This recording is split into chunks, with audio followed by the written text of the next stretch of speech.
Hey, there he is. There you are. There you are. How you doing, David?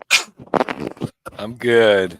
I had to get fishes finished up, and I watched the end of that debate, so that went on till Oh, I missed it. whenever. Yeah, it was pretty good. Was it vice president or? Yeah, vice presidents. Yeah, I wanted to see how JD Vance held up. So Oh, JD Vance. yeah, Who was the opponent? I don't remember the name. Walls, Tim Walls.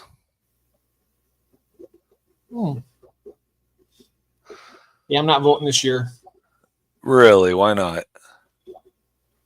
because I don't want to be responsible for cutting off. Oh, I don't know. I know, but it's your right to vote. You ought to have a say, whichever way you would want to go.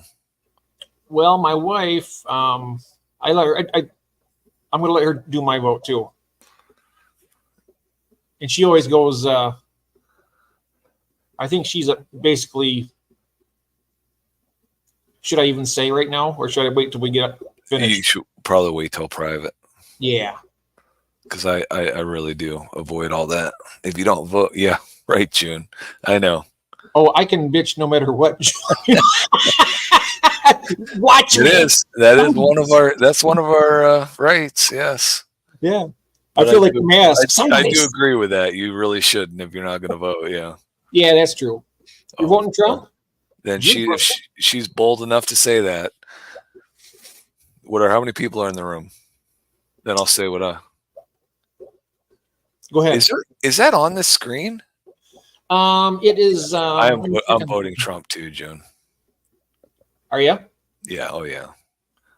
I had much better years from 2016 to 2020 than I have in the last 3 years. So, David. Yep, I got you. Yep. Because I tell you something. If it goes the other way, I can guarantee you we're going to have World War III by Christmas. I mean, have you seen lately? They're saying we're on the brink right now. I was watching the Israel coverage for an hour and a half today. It's ridiculous. Yep. And did you see the map of the ships that we have over there? Oh, there's a lot of ships. We have a lot of ships over there. Yep. I don't think that's what I don't understand, June.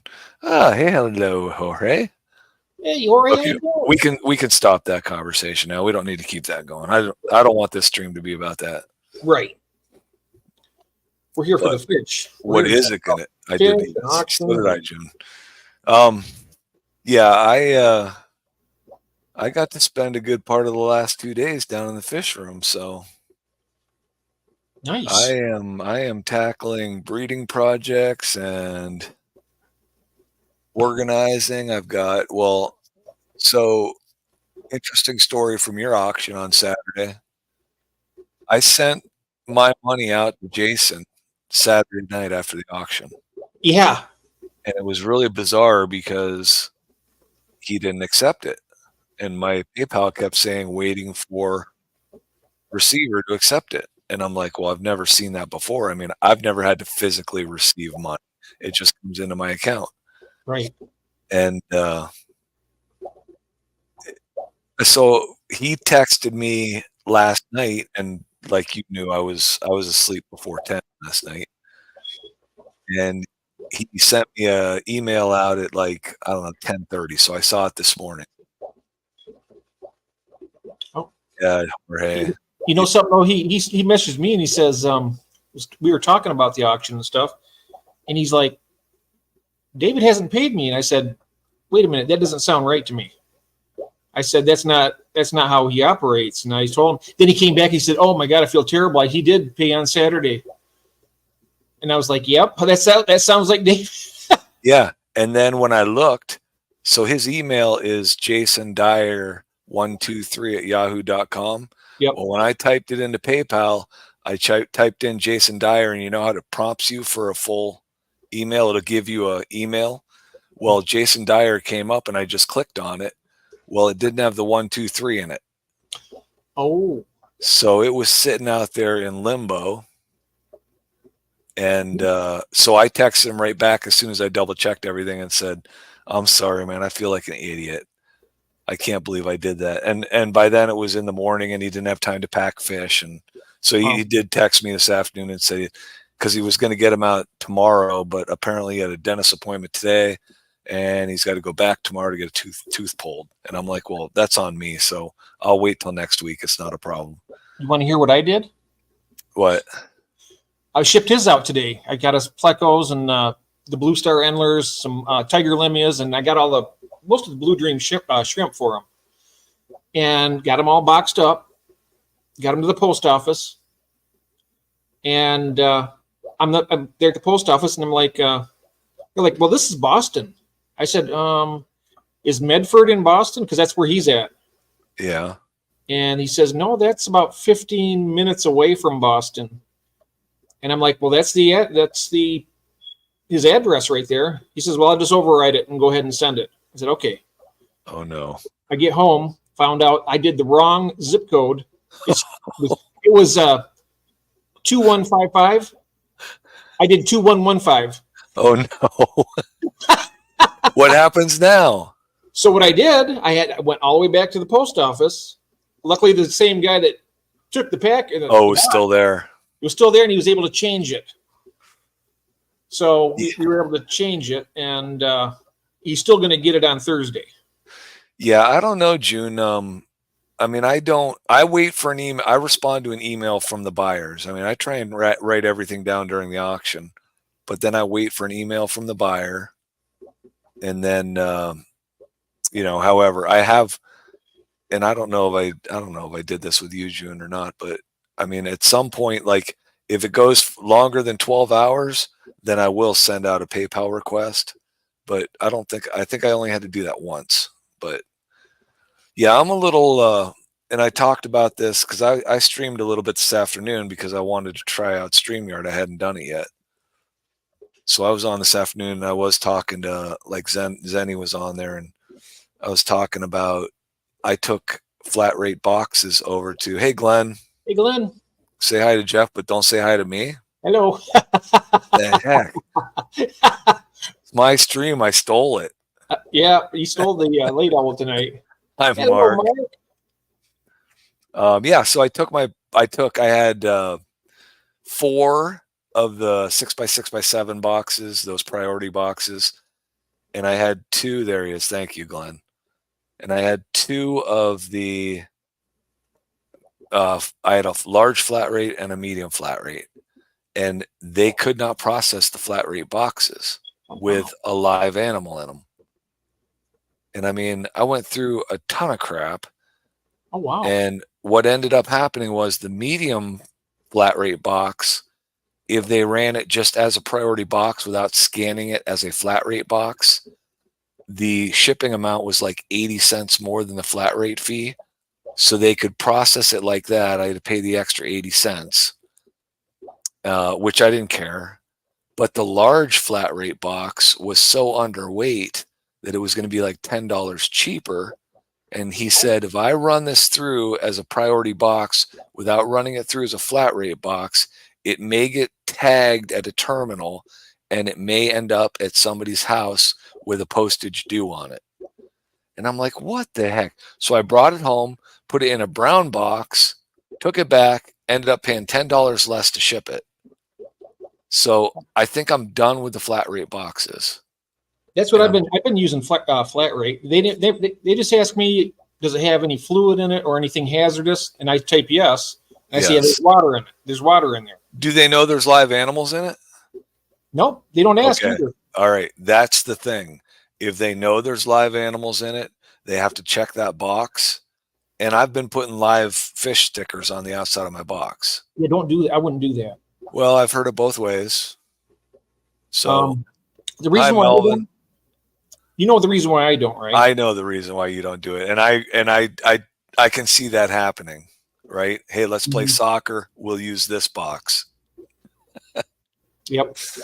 Hi, Craig. You got to figure if they're disgruntled on their job and they're like, oh, there's how can I get my revenge? I'm mad at the Right. world. They're gonna mess around with that box. Oh yeah. Yep.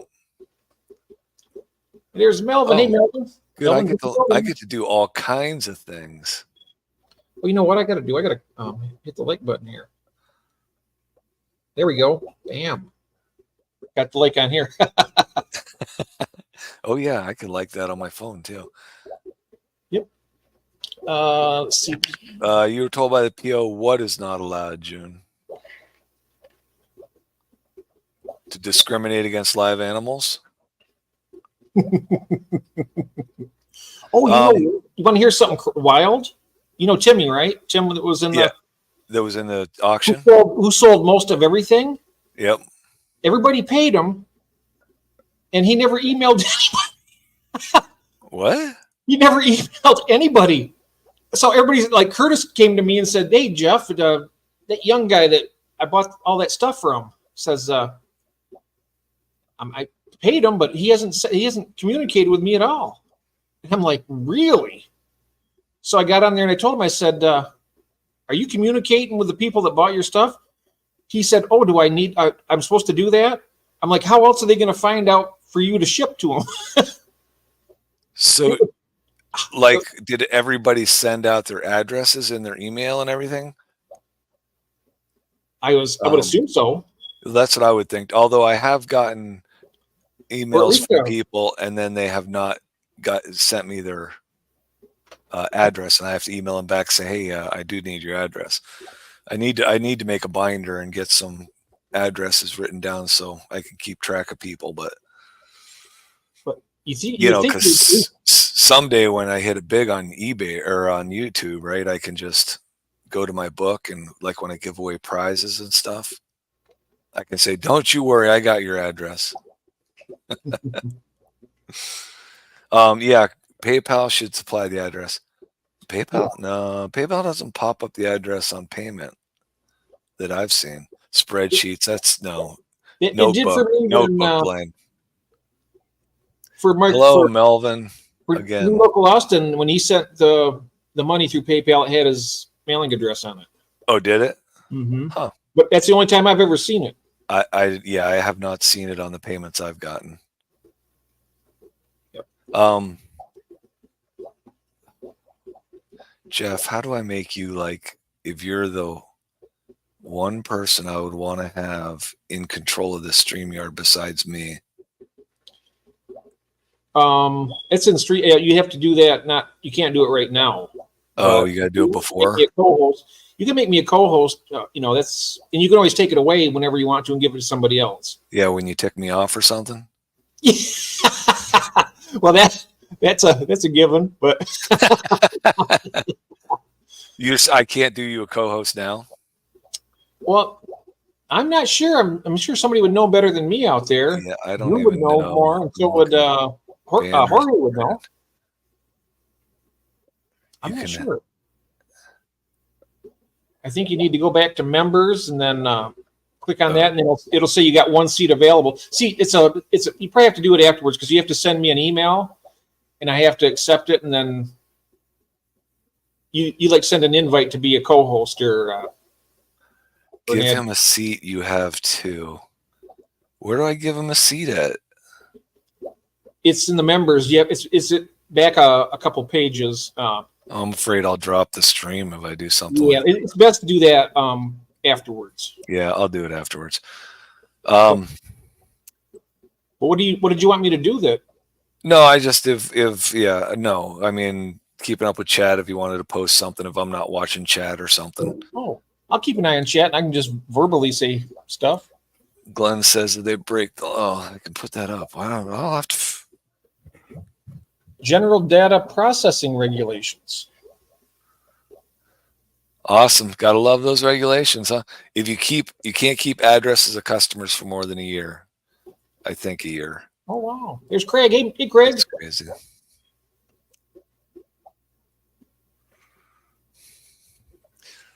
Melly. Mods can post anything you want linked. Oh, that's true too, yeah. I asked Tim, I said, "Do you want to be in the next auction?" He goes, "Yeah." Because he sold all it. He sold a lot of stuff. Oh, I mean, and I was happy too. I mean, I sold everything, and I wasn't really upset with any of the prices or anything. That was fine. Yeah, that was good. I think everybody made out fair. Skipper's. What did he get from me? Pogo Stemmen. Yeah, made it to him in a day. So, yeah, June she was talking this afternoon about that. She said if she's never intentionally bought a snail before. She bought those plants from Tim, and then after she bought it, realized that there was a golden mystery snail in it too. Yep. Don't put it with your Oscars, though. It'll be a escargot. That'll suck them right out of the shell. Ooh, Craig, did you get one from McDonald's for $62? Big fat hamburger.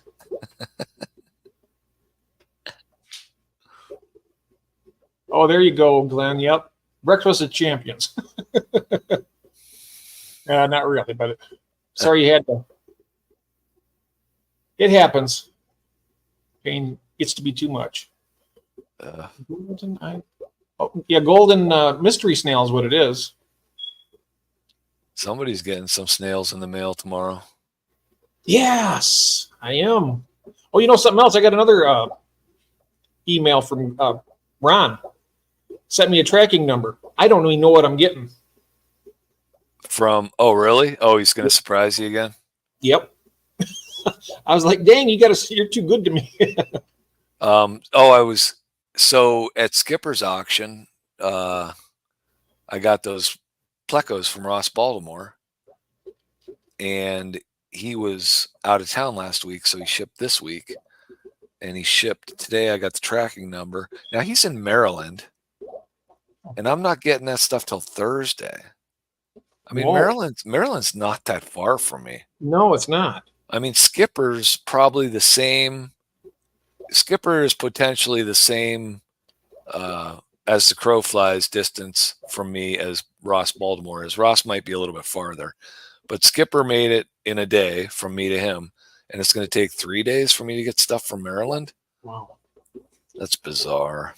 When I sent that the 3 male plecos to New Local Austin, in Texas, he got them in 2 days. Did he really? I sent out. I don't know if I told you. I sent out Corey's to Ginger Graves in Alabama. Mailed them yesterday, and the receipt said expected delivery Friday. And I'm like, that's crazy. It is That's 5 days in that Alabama heat. So I don't know how that's going to play out. But because I know that I got stuff to Jeff Kane in 2 days, but it takes him 5 days to get it to me. So how does any of that make sense? It doesn't. I know it's got to be the process from where you drop it off to that first distribution center. I think that's where because I know that my stuff goes right from my little town post office. They have a truck that runs straight down to Pittsburgh. So my stuff is in Pittsburgh by 6 o'clock at night, 8 o'clock, 8 or 9 o'clock at night, but it's in Pittsburgh that night. So that probably makes a huge difference, because I know Jeff Kane said his stuff is not at his nearest distribution point until noon the next day. So Glenn said he got something from Singapore in 30 hours. Oh, I remember when he was talking about that. Yeah, that was crazy. How much was the shipping on that, though, Glenn? Didn't he say it was free? Free shipping? I thought he said what he bought was like free shipping or something. Wow. You'll have to correct me if I'm wrong, Glenn, but yeah. What was it? If there's any shipping cost on that, I bet it was pretty dear. I'm even talking like an Englishman. I hang around with. Yeah, you're gonna have to. I know you've got that big pull in the UK, and now you're starting to talk like it. 85 pounds. Was that shipping? How much is a pound? It's more than $1. It's like $1.50. So 85 of those. So it's about 100. 85 of those. 85 of those. Of $1.50 times 85. It'd be 120, 130, 125. That's crazy. Wait, you paid 120, you paid 85 pounds just for shipping? What was it a live product? Do you know, Jeff? I don't know. Glenn will let us know. Was it a live product, Glenn?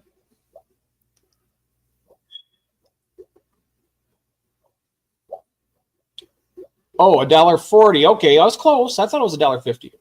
Yeah, close enough. Hey, Rob, how you doing, Rob? Hi, Rob. My name, Rob. Wait, it's 5:30 in the morning over there. That's right. My What goodness. are those people? What are those people doing up? What is wrong with you people over there? You're hanging with us. I know, that's all right. That's fine. Yep. The items were what did it say? Items were dry goods. They were 30 pounds for the 30 pounds of dry goods, and it cost you 85 pounds to ship them over. Yep. That's like having a 16-inch pizza and a Diet Coke. Yeah, I'll tell you what, that's what YouTube has done for me, Rob. It has taught me that people in the UK are not wired right. Yes. What's my excuse? I'm here in America. I'm just. Yeah, I'm sure there's one for you, Jeff. I'm going to get to know you a little bit better before I say it out loud. Okay. Yep. Glenn's got an excuse. He's not feeling good. Oh, yeah. I'm so sorry, Glenn. We got another cat who's on his way out. And you do? Yes. My wife's, they were all brothers, so the one that hanging with me passed away about a month ago. Right. And now when he died, all of a sudden Klondike was started going downhill real quick. You guys had your chance, Glenn. The English are coming. Yeah, you had said that because that's a brother, right? Yeah, 21 plus years old. Yeah. So that's the last one. So we can survive that. We'll survive it. Gonna get another one? Not right. No. Not ready for it? I can't. Yeah, I can't do it again right now. I mean, no. June lost a cat too. Oh. I guess I consider myself fortunate. I mean, as much as I love my pets, I can. It doesn't affect me that much when they're gone. I mean, yeah, you hate to see them go, and you're right. They are part of the family. I've heard you talk about it, but yeah. And I'm just a softie with family members when I lose family members, but I don't like losing anybody, Well, yeah, yes. But these are, close knit part of our family. They are. I mean, you're dealing with them almost every second of every day. So not anymore. But it's going to be all right once they're gone, and we just put it back together again and just keep moving. Yep. Well, I don't know.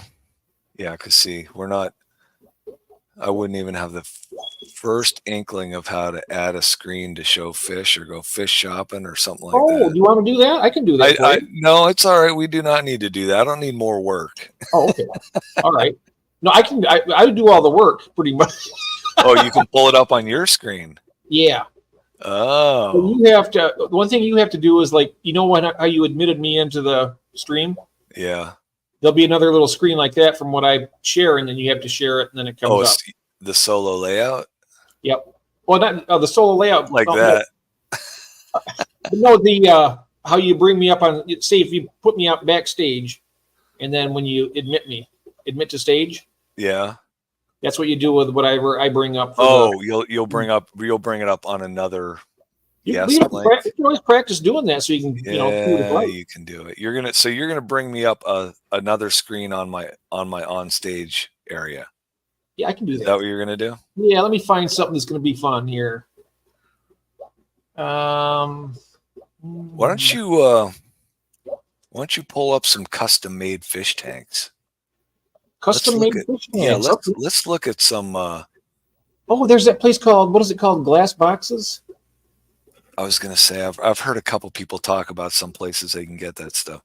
Custom aquariums. June, Custom I'm built. telling you, those I don't think you need to clean those, June. I don't think you need to clean canister filters. I think they're good forever. I don't have any canister filters, so I don't have to worry about it. Built aquariums. That glass box one is really cool because it has like a bunch of different types that are already. What do we have here? Custom aquariums. There we go. I'm going to go ahead and there's that. Now I come back here and I'll share the screen and present, share screen. Custom aquariums. Okay, so I'm going to add that to the stage. Oh, yeah. Now why does that come up like in its own like that?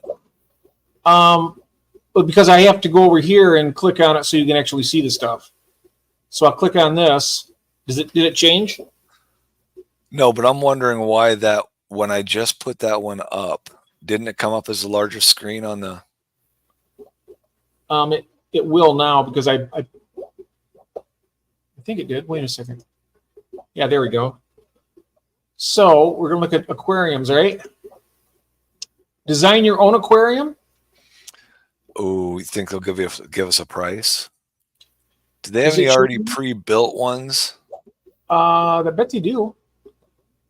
Because I think if you put in a configuration, they're probably going to quote it and send it to you. I want to see what some of these bigger tanks cost. We should go to glass cages then, I think. I'll just do that one because it's a lot better. It has like a whole list of ones that are already built, and they got some really cool ones. So let me do that. Beaver. What the heck? Glass boxes. Fish tanks direct, June says. I don't know. I've never done it. I've never looked for fish tanks because I wouldn't have a place to put a 6-foot tank. It's called glass cages. I'm sorry. Glass cages. There we go. Glass cages aquariums. I got it. Alrighty. Now I have to go. How many custom-made tanks have you done, June?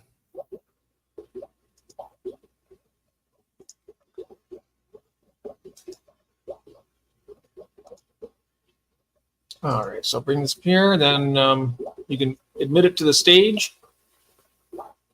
And then I'll go over here. Glass cages, custom aquariums. Oh, I think I got to share this thing again. Yeah, I do. Unless it shows it. Yeah, I gotta stop screen. I gotta represent. Good, you're practicing too. Yeah, we're getting some practice in. You've never done this as a guest, huh? A couple times, but it's not. Here we go. Creating beautiful solutions. Oh, okay. That sounds so sweet. So we're going to bring it up to this one now. So we got custom builder. We got. Well, let's see here. We got braised aquariums. I click on this one, right? And you want glass tank or, oh, whoops. Well, let's jump right into the acrylics if they have them. Whoops. What the hell happened here? See, here's the sizes. No, what's it doing? It's not letting me scroll. There we go. It shows the length. See, here's the gallons on the left. So you want to. Oh, they start really small. Holy cow. They do, but they get bigger up to like 500. Do. Yeah, they get real big. Yeah. They get real big on the gallons and the price. Yeah. Look at the let me see here. Wait. You're a 70. Oh wow. Look at the 67-gallon tank is $2,500. That's Euro braced. Hi, Christine. Oh, you know what we need? We need to do the perimeter only braced. There we go. Let's do that. Say hi to Christine, Jeff. Oh, hello, Christine. How are you doing? Let me see here. I don't see the. There she is. I'm going to type in here. There we go. Now, let's see here now. This is, see, the prices are a lot less with the regular kind like we get here for like Petco and stuff. Yep. These are the regular braced ones. Look at some of these. There's one down here that's, I like to look at the dimensions. You've been here before, huh? Oh, I've been here a lot of times. I like to look at the length here and then the width and the height to get the. So here's 72. I like the 67 gallons. It's 6 feet long, 18 inches wide, and 12 inches tall. Ooh, I like the 12 inches tall, huh? Yeah, 12 inches tall. Corey and Pleco people would love that tank. Mm-hmm.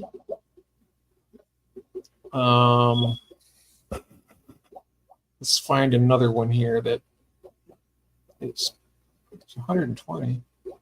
Well, is that the length there? Check this out. Yeah, that's the length. Here's 120 inch. Where's it at? Down here. Jeff, that's 10 feet. Here's 108 inches by 18 by 12. Feet. No, that's 9 feet. Yeah. For 100 gallon, 18 by 12. Holy cow. Here's 80. Well, here's a perfect. I like this. It's 105 gallon here. You see that? It's It's an 8 foot tank, isn't it? Right? 8 foot tank. It'd be 7 foot tank. That's a 7 foot tank. 84 would be 7 feet. Oh, okay. 7 foot and 18 inches wide and 16 inches tall. That's a perfect size. That's the same height as a 40 gallon breeder. 16 high as a 40 gallon breeder. Yeah, that's the limitations of comfortable reaching in. Yep, absolutely. See, I don't like a real deep tank. My 65 is 2 feet. I don't like it. Hello, Jeffrey. Oh, Skipper stopped in and I missed him. Oh, hey, Skipper. If he's still here, hello and goodbye. Hello, everybody. I'm looking at you with my phone here. Because my whole screen here is I can't see anything. I can see David through my phone here. Can you see me on the screen there, David? Yeah. Okay. I've got you on the side. Yeah. I got to look on this because all I see is that big screen because I'm presenting this. That's the reason why I can't see nothing.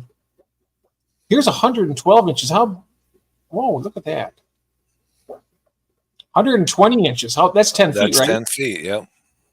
10 feet. Wow. So that's 10 feet long, 3 feet wide, and 24 inches. And 12. What is it? Where are you at? 12, 120?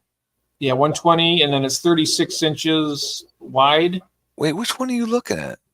This one's the 120 gallon. No, it's 120 gallon. Oh, that's 100. Yeah, that's 120. You up there at the 112. The 112 gallon is 120 inches by 18 by 12. Right. Which would be like an ideal like restaurant aquarium. Now look at this one. I like this one. 96 inches long, 24 inches wide, and 12 inches tall. Oh, that's a nice one too. That would be nice. Here's 130 inches, 18 wide and 12 tall.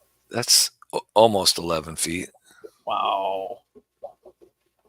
Here's a 5-footer, the 60 inch. 30 inches wide. Wow. 60 inches long, 30 inches wide, and 16 inches tall. That would be a nice footprint. That is a nice deep tank, front to back. That's a scaping tank. Yep, 125 gallon. There's It's a lot of water in 5 feet, huh? Oh yeah. Look at this 131 down here, though. Down a couple ways. Oh wow. Oh geez. It's 84 inches long, 30 inches wide, and 12 inches tall. That's another nice one for escaping. How about a 36 by 36 by 24? Right below it. Oh wow, yeah. That's Yep. 36 by 36. 2 foot tall too. That'd be a hard one to work on. You know what? Oh, that'd be terrible. Yeah. It'd be really bad. Now look at this Jeffrey 35. What? Jeffrey Kane, are you working on your fish room or not?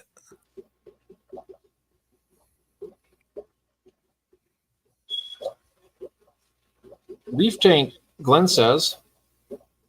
Oh, for the like 36, 36, 24? Mm-hmm. Oh, now look at this 135 here. 96 inches long, 18 inches wide, and 18 inches tall. That's a little taller than. Feet. Yeah, the 40 16 inches high? Yeah, the 40 is 16 inches. Here, I went on to another 35. It's 108 inches long, 18 inches wide, and 16 inches tall. That's even better. Yep. But it's $1,000 more for that 2 inches less depth. I wonder if they make those or if these are stock tanks.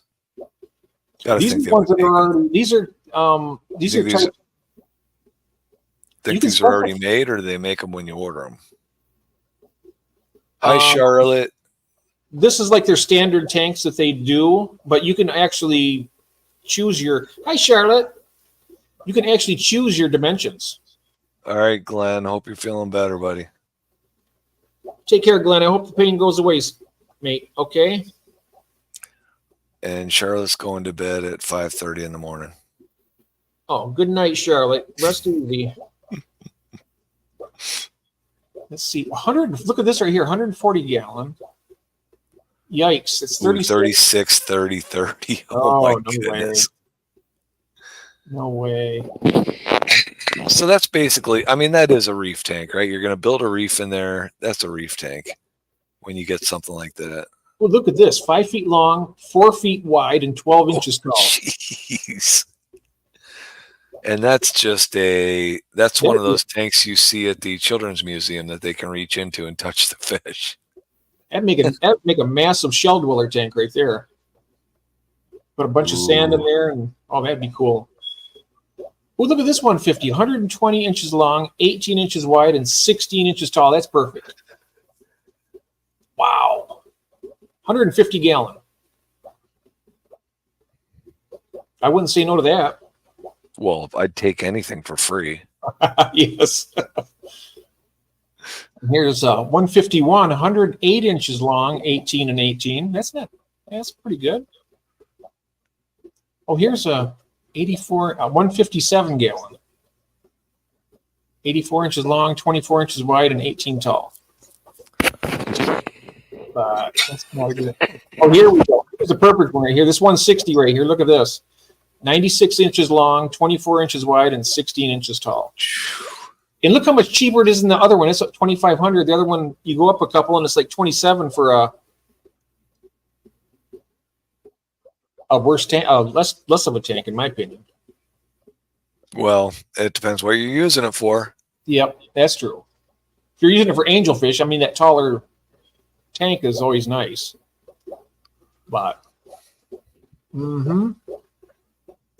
I love this place. I mean, I've been here a lot of times. I've even tried to build a tank, because you can build a tank. You don't have to. It's not like you're buying size. Yeah. Well, I mean, think about it. I mean, you've got a room or you've got a shelf or a corner, and you can fit. You want as much space in there as possible for a tank, so you custom build it, right? Check out this third 162 right here. 130 inches long, 24 inches wide, and 12 inches tall. Man, yeah. I bet you could fit all your albino plecos in that one. Oh, yeah, easy. No problem. Wow. And there's a 168 that's 30 inches wide and 12 inches tall, 108 inches long. Dang.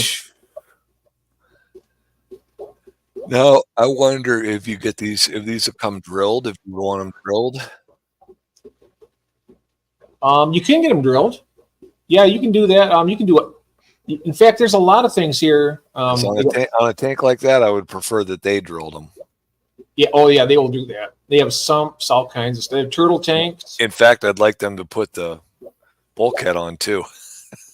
Oh yeah. Well, I drilled my overflow holes. What I learned was too close to the upper rim on a 10-gallon tank, and I tightened my fitting into my bulkhead fitting, and I cracked 2 tanks. Oh wow. But I siliconed them up and none of them have leaked.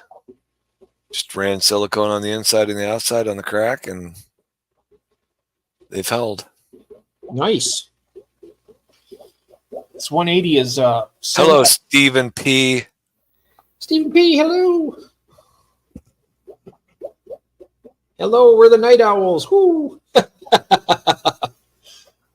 All right. Let's see here. Now that tank right there is nice. Look at 6 feet long, 3 feet wide, and 16 inches tall. Boy, that's 180 gallon. Yeah, you can't reach from front to back on that. You better be able to walk around it. That's true. Here's a nice one. The 180 is 96 inches long, 24 inches wide, and 18 tall. That'd be a pretty good display tank.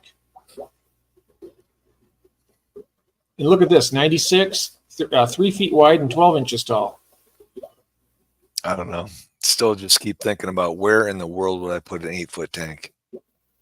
Oh, I know where I'd put it. Right down here. Well, yeah, you got plenty of room. Could you get it down there? Do you have outside entrance to that house? I talked to him about it. I actually was contemplating getting a 135 one time, and I was asking him, said, now, do you deliver it? Will you bring it in and set it on the stand and whatnot? And they said we can, but we can't take it downstairs. We'd have to take it through the basement window. They'd have to remove the window. Oh, I saw. Yeah, I could see your windows. Yeah, you have egress windows, right? Yeah. Yeah. So they'd have to bring it in that way. And it was going to cost me, I think the delivery charge on that was $400. It was a lot. Stephen. Thanks for that info, Stephen. I would have never figured that out myself. Yeah. I see you. $16K for a 720 gallon with stand and sump. Wow. Yeah, Stephen, are you sure you're supposed to be sleeping? Don't you have to be up at like 4:30 in the morning? Yikes. Not 4:30 in the afternoon, 4:30 in the morning. Jenna's driving. Oh, look at this 199 here. 120 inches long, 24 inches wide, and 16 inches tall. Wow, that would be a sweet tank. 199 gallons. Melvin's going to get one. Yeah, Melvin, I can get you a few more fire mouths in there. That's what he said. Nice fire mouth tank, he said. I'll give you all these fire mouths. You can put them all in there, and you have a whole herd of them. Oh, the past couple of days spending all that time in the fish room looking at tanks and trying to figure out what tanks I can empty out and well, check this out here. 200 stuff around. 144 inches long, 18 inches wide, 18 inches tall, $12,067. Now, why is that $12,067 when you got this 100? Oh, there's 130, 30 inches wide. What? Get out of there. I got something popped up on me here. And it's only 3,056. And this one here is 4,141. It's 130 inches, 30 inches wide, and 12 inches tall. Dang, 12,000. I wonder why it's $12,000. I don't know. Look at the one. I don't know if June pulled this one up on this site or if she was looking 16K for a 720. Let me see. I'm just going to scroll down and see how big these get. Now, there was a 300 gallon. Look at.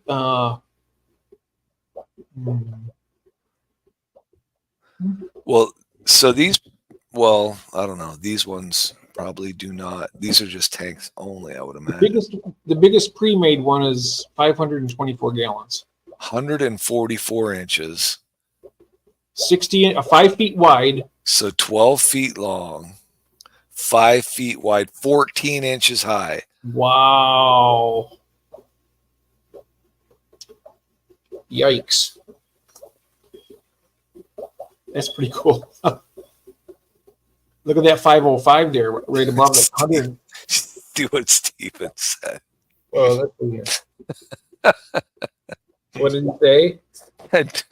I don't suppose that site does $1 per gallon sale sometimes. Oh, that would be nice.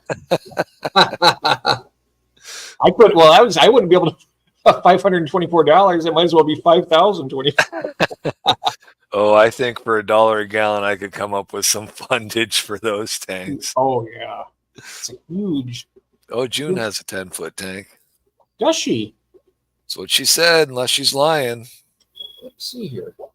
She typed it on the comment page, so it has to be true.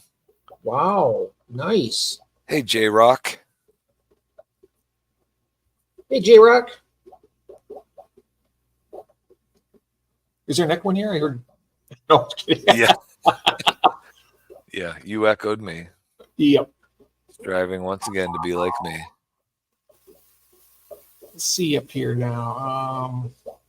I'm gonna get back into the realm of possibility. Oh, Yeah, yeah, we're way past that. we're past the realm of possibility, but we're gonna. You went past that when you went over the $150 mark. I don't want anything wider than 24 inches. So I'm gonna look for something. I don't even like the depth of the 29 gallons, so I don't like the depth of my 55s. Yeah, that's 19 and 21 for the 55. 19 inches for the 29, and then 21 because it's the same height as the 75 gallon. Yeah, and you're right about that, Steven. Spending even at $1 per gallon, he says you're spending thousands to get that thing running. And Melvin's saying Firemouth and Geophagus tank. Ah. Well, there isn't anything you can't put in one of those tanks. Oh, I can get my big old giant gourami that everybody hates. That's right. Which one was that? Giant gourami. Oh, that's what it is, a giant gourami. That's what it's called. That's what I would get. They can get up to about 2 feet, maybe close to 2 feet. But they are just massive, and they're really cool. Everybody hates them, but I like them. For a monster fish, I mean, I think they're all right. I like the albino ones. Firemount. See, June recommended a 50+ pound CO2 cylinder on that tank. Oh, wow. That's all wild. Let's see. Yeah, how fast would you go through a CO2 on a tank that size?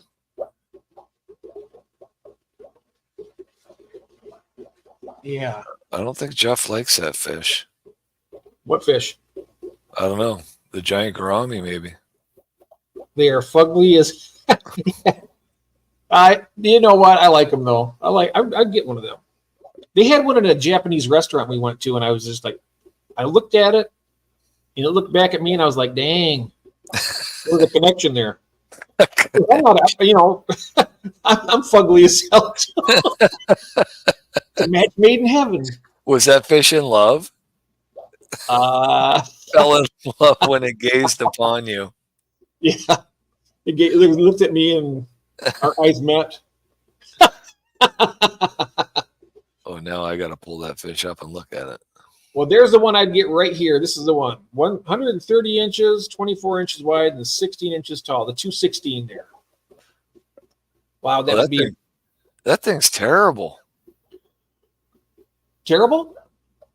That's an ugly fish. Oh, you brought it up? I'm looking at it. Oh wow, I'm gonna bring one up on here. I'm gonna bring one up here.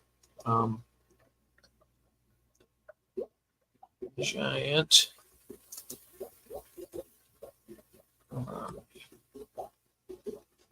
Okay, let's see here. I think those prices we were looking at, June, I think that was just for the tank on that website. That didn't come with a canopy or anything. Did you see that at the top of that listing, Jeff? Did those tanks come with canopies or anything? No, that's just for the tank. Oh, everything else is extra. Yep. Yeah, if I could afford to buy one of those tanks, I'd have to make the lid for it out of cardboard. Yes. Here's the one here I like. I'm going to see if I can share this. Well, it's not. Here's a better picture, but it's. Yeah, they are ugly. They look kind of like I don't know, like a great big piece of bubble gum floating.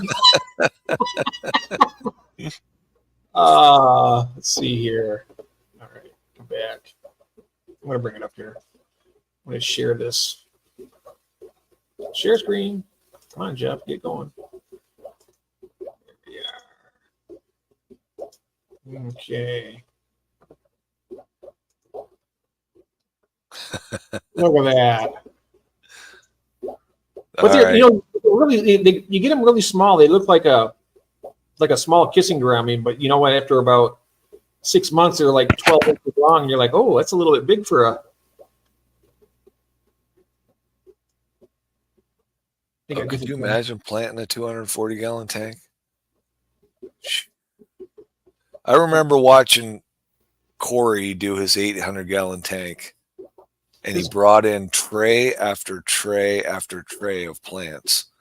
And I'm thinking, what would it take for the average person to purchase all those plants? Because he's just calling them up at the co-op store and having them drop them off. Mm-hmm. Oops. I don't know if that worked or not. Well, you're still up.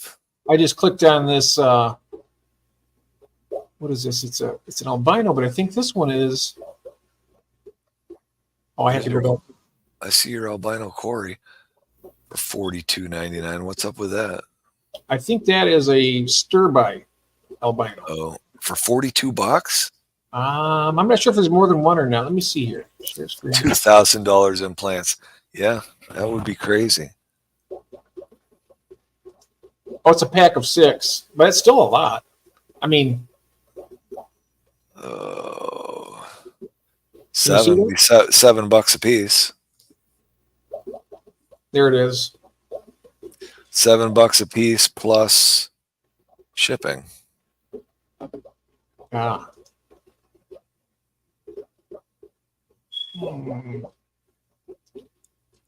What's this over? Is it? What did they have shipping price on there? This is Amazon. It's probably free. Oh wait. Oh, that's on Amazon? This is on Amazon. Yep. Look at over here. Can you see that? There it is. I wonder if that brought this up. Look at him. Can you see it? Yep. That's orange Venezuelan, right? Yeah, I would think so. Yeah. Yep, orange Venezuelan. Wow, that's a nice one too, isn't it? Yeah, that's what I kind of wonder about some of these pictures. I mean, you can do a lot with photo editing. That doesn't look like. It looks like it might be just a really. But just caught the light just right or something. Yeah, we have a little video here. Well, that doesn't look like the picture. Oh, you know what? Darn it. It's not the same one, is it? That music? Did you hear the music on that? Yeah. If you get a ding for it, you won't get in trouble. It's. Oh. I didn't realize there was music on it. As soon as I heard it, I turned it off. All those things you hear about. Mm-hmm. You won't. You're not in trouble. They'll just say that. Well, you're not monetized yet anyway. So, but when you're, yeah. There's no marks against you. Oh, I got enough of those. Just not from YouTube yet. Wow, we got all kinds of cool stuff here. Look at this. There's my Bosami rainbow. Oh, that's a nice one. Look at that.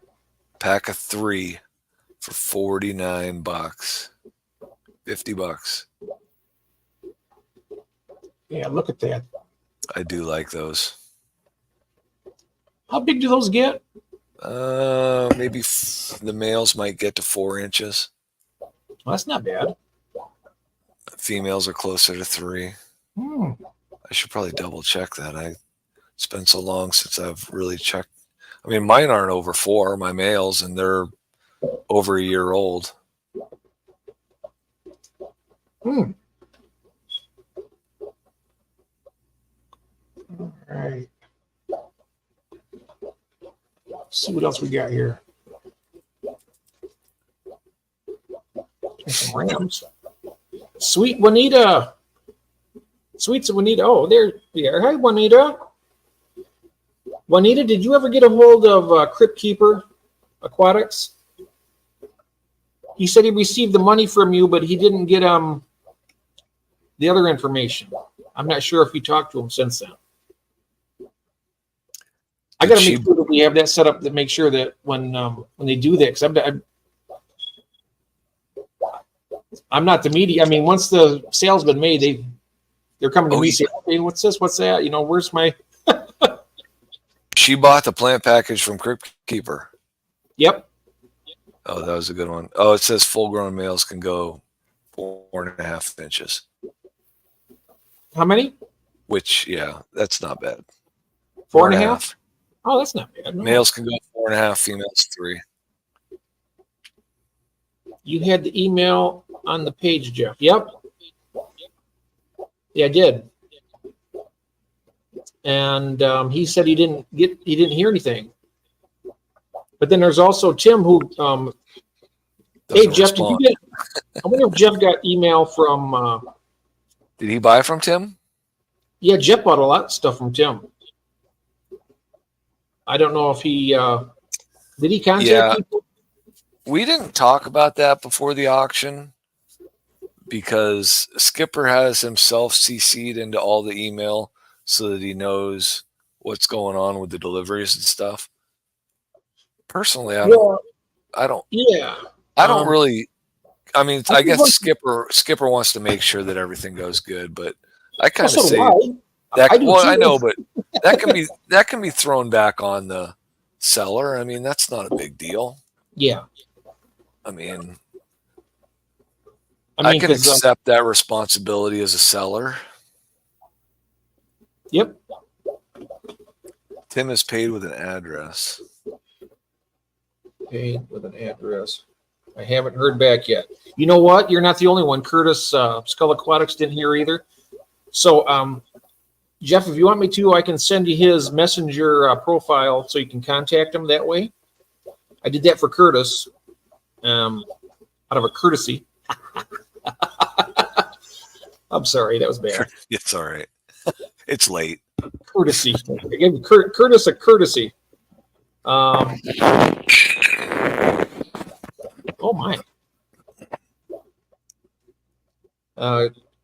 Skipper is the judge if a problem arises. Is the judge. Ah. Well, it's like this. I mean, basically for this, I mean, if somebody takes the money, it doesn't ship, then they won't be coming back. Well, yeah, exactly. I mean, and then, but it's too bad for the person that paid the money and try to get. I don't think it's going to happen. I think he's a good kid. I think he's never sold fish at an auction before. Honestly. Well, neither had I. Nope. But I knew enough that I wanted to send out tracking numbers and correspondence to everybody that bought from me. That's right. Communication is key with that. You know. I could see if I was shipping 20 packages, how annoying it would be to send out. Yeah, she said, "Every time my PayPal automatically set my address, so it is on me."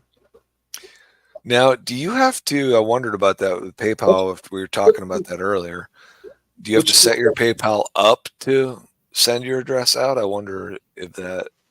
I'm not sure. It's June. That's Tim from Crypt Keeper Aquatics. I am so bummed I didn't get to go to the Clash. I really wanted to go to the Clash this year. I've been wanting to go for a lot of years, but I've never made it yet. It's auto. In the notes. Okay. So either he didn't check his email or didn't check his PayPal or something. He did say, well, he said he did get what he told me is he got the money. And then he said that it wasn't friends and family, it was something else. So he wasn't, because he had to pay a little fee on that. And then he said that he didn't have the address or something. But I don't know. Yeah.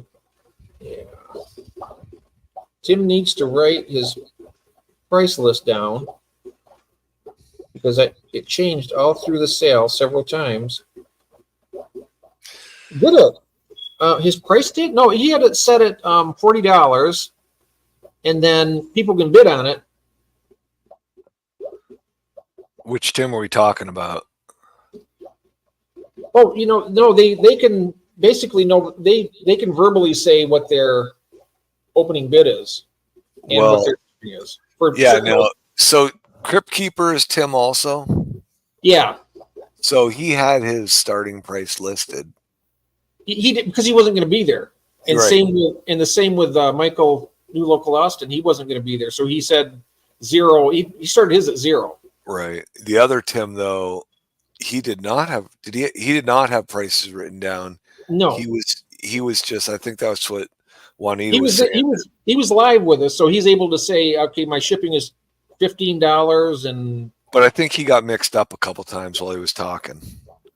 And I think that's what Juanita was saying, that he needed to have that stuff written down so that he could look at it. Because you could tell he was just coming up with those numbers as he was going. Yep. I don't know how much thought he put into it, but and not a big deal, right? I mean, it was his first time, and I'm glad he brought all that stuff to the auction. Yeah. But just something that when we get into a group again and he's there, we'll say something to him. He wants to be in the next one, so we're going to have some meetings and get some things organized a little better. Well, then for our second one, but like I say, for our second one, I got to say it went pretty good. Yeah, it did go good. I mean, I was worried that it would go over 3 hours. I'm glad it didn't. Yeah, it did. It went just barely over 3 hours, didn't it? Wasn't it 3:02? Yeah, something like that. Yeah, started at 8, ended sometime around 11. But you got to realize how many lots were in that auction. We had a lot of lots. I think Skipper's went longer, and I don't think Skipper had as many items. I was cooking right along though. I went from one to the other, and I was like, on to the next, on to the next. I didn't want any dilly-dallying around because I knew it was going to take a long time. So, but it went pretty good. But I think we should limit it to 5 lots? Or 4 lots? 5 or 4 lots per vendor? Just to keep it more manageable. I don't know. Well, Skipper has a limit on his too, but there were people that were over it. That's because I mean, when he sent me all the info on the auction and gave me the heads up on it, and I said, okay, no problem. What was his limit? I think it was 3. Oh, really? I think so. I've seen over that a lot of times, though. Well, exactly. Right. I know. That's what I'm saying. Kenny E. from Vatican, he had 5 or 6. Right. Yep. Because I think it was a 3, maybe a 4 lot limit. And I can understand, right, new shippers, right? Because I wouldn't say I was overwhelmed with 8 items. But yeah, shipping is a pain in the butt. So yeah, I think we'll keep it to 4 or 5. I think 5 is a good number. I mean, I could pack I could pack my plants up the night before, so that wasn't a problem. And I packed my ship the night. My shrimp. Wow, I got Jeff P's fingers going with my lips. I packed my plants quickly. Say that. Oh, hope you guys didn't get that cough. Ugh. I have my shipping from Ron. Oh, that's nice. Yeah, Ron is good with his shipping. I recommended 3 lot cap. Yeah, that's what he was saying for new shippers.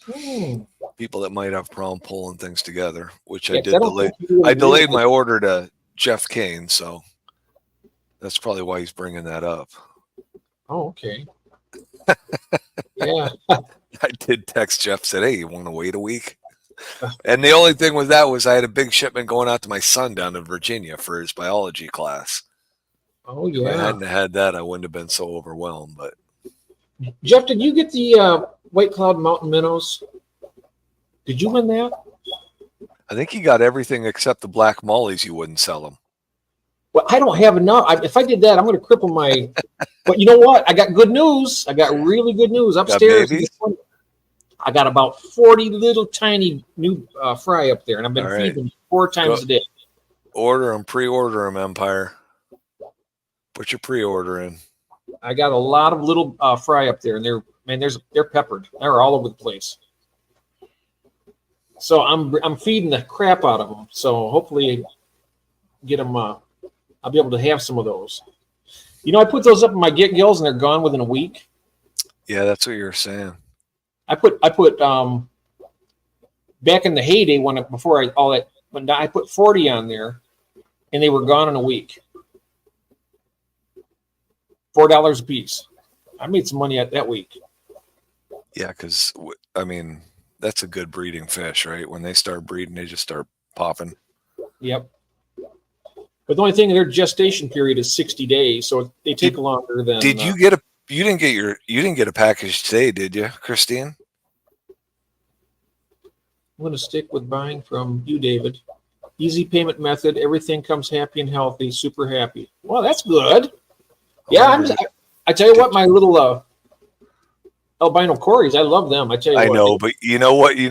Jeff, that first shipment, my very first fish shipment went to you, right? That first batch of Corys that I had that trouble with.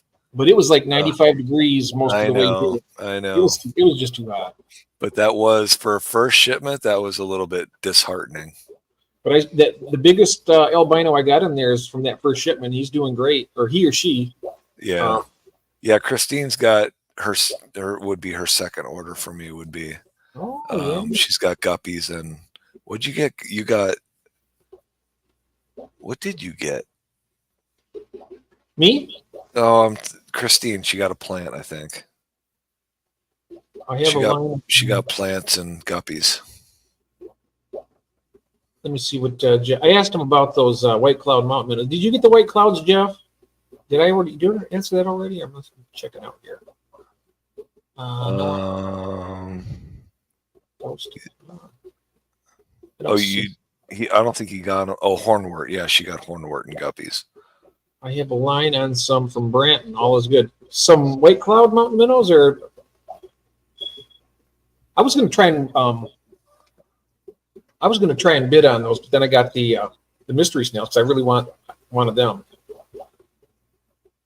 because I love to breed those. So I'll be doing that. Yeah, I've got to. I gotta get some more of those. I really like those black ones with the swirls on the shells. I gotta get those to clutch up some more eggs for me. Yep. That was supposed to be my wife's project, those mystery snails. Well, you're doing the work and she's just enjoying the project. you know what she likes to do? What's that? She likes to come down and feed her fish again after I've already fed all the fish in the fish room. Because she says they're still hungry. I said, do you see how I have all these tanks clean for the most part? And like most of the algae's gone? I said, and now you're just going to double feed them? It's not going to be good. She wants to participate. I know. Oh, 519s. I was supposed to have 6 of those 519s. I've only ever seen 4 at one time. I'm hoping I still have the other 2. But they're well over 2 inches now. They got to be 2.5 to 3 inches. So I'm eager for that. Yeah, what did Christine got my Nebula Steel guppies. Oh. And Ron had said he liked those Nebula Steels. 519, yes, 519s. Yeah, those are nice. Honeycombs. Jeppy, I did get the white clouds. Oh, nice. Well, if you breed a lot of them over the winter time, maybe I can buy some from you in the spring. So these egg layers, these small nano egg layers, are there like certain ones that you could actually get them to lay in mops and pull the mops? Or because I think that Tim was talking about just putting marbles in the bottom of the tank, heavy cover. But I got to think that your colony doesn't grow as fast when you do that, right? I mean, Yeah, some will still get picked off when they come out. yeah, some will get picked off. Because I've got those glow light Danios coming, Oh yeah, and that's another one. I'm thinking I'm gonna try that first. I set up a 10-gallon for them. I've got some larger rocks in the bottom, so they got good cover for the eggs, and then I put a ton of guppy grass in there. And I'm going to see if I can notice any babies in the first, 4 to 6 weeks. Well, I don't know how big the fish are coming to me. So The Danios, they're probably, I don't think they get much bigger than like 2 inches. I don't think. I just wonder if they're breeding age or if he's got juveniles he's sending out. You got some Apistos coming too, right? I do have Apistos coming as well. Super reds and orange flashes. Nice. And those tanks are ready. You got your tanks ready for them? They're ready, yes. Oh, nice. And I got my Paco tank all set up for those red spot Rio Paraguays. False bottom or matte? Also, yeah, and that's what Peplin told me today because I asked him what he did with his egg layers. False bottom and then pull the adults, right? Yep, and see the marbles too. Yep. I'd have to use the false bottom though because I lost all my marbles. So.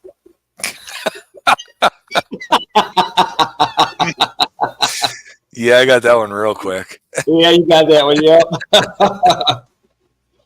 I have to make Christine laugh out there because she likes those. I do that. She likes those marble jokes. Yeah, well, Jeff's marbles jokes. Any of my clever jokes. Oh. Yeah. So yeah, pull the adults. False bottom. Pull the adults. Yeah. Mm-hmm. Yep. So then I wouldn't put. I'd pull all the plants. Well, you'd still want some plants for them to drop the eggs on, but I still haven't. Jeff, have you hooked up? Jeff Kane, have you hooked up that? Oh, they're probably still in a box. Your egg collectors from what's his name in Australia? Why can't I think of his name right now? Killier Corey? Nope. Blake's Aquatics. Oh, Blake's Aquatics, yeah. Yeah, I got the 3D printer download. Well, my son did, and he printed out some of those. Still in a box, yes, of course it is. But Jeff had ordered some direct from that Blake Aquatics Etsy site. I think it was an Etsy site. But I should have talked to you about this when I had you on stream today. Doggone it all. I would keep wanting to ask you about, because I told you about that water flow. Well, you saw the water flow issue in my egg collectors, and you said you had a way around that. But anyways, that's a Jeff Kane issue. Jeff Kane can help me out with that. I get my water when I have that flow coming up from my egg collector. It's a real big gurgling, and you can't dial that air in just perfect to get a constant stream. Sydney's Angels did a egg collector that he did from existing breeder boxes, and he had it hooked up to the air. Worked really great.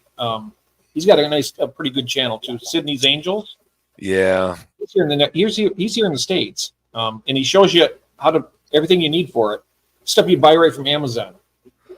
Oh yeah, I've seen it, guys, and I've thought about trying to just custom make one. But man, if you can come up with some nice specs, to get one printed out and have everything right there is. I think I might have seen that Lowell's Fish Lab one. Lowell's he's a good breeder too. He does some pretty good stuff. Yeah, I've seen a lot of his stuff. Yep. Especially the Apistos. I've been watching a lot of those. So I got to buy me some Apisto caves. Yep. I can make them out of my PVC caps that I keep on my truck, right? Just drill a hole in the side of the cap, flip it upside down. Maybe. Yeah, That way I don't have to buy anything. yeah. If I steal it off my truck, somebody already paid for it. And whatever you do, make sure you don't have any plecos in the tank. Oh, with the Epistos? Yeah. Those will be species only. Yeah. Because, like I said with mine, every time they lay eggs in there, that male bristlenose will go in there and just clean them out. Really? And then he does that. And every time he does it, he then traps the female in there, and then they have their own eggs every time. So it's like it's still in testing with Mountaintop Puffer Keeper. Lowell's Fish Labs designed for an egg collectors in testing mode. oh wow.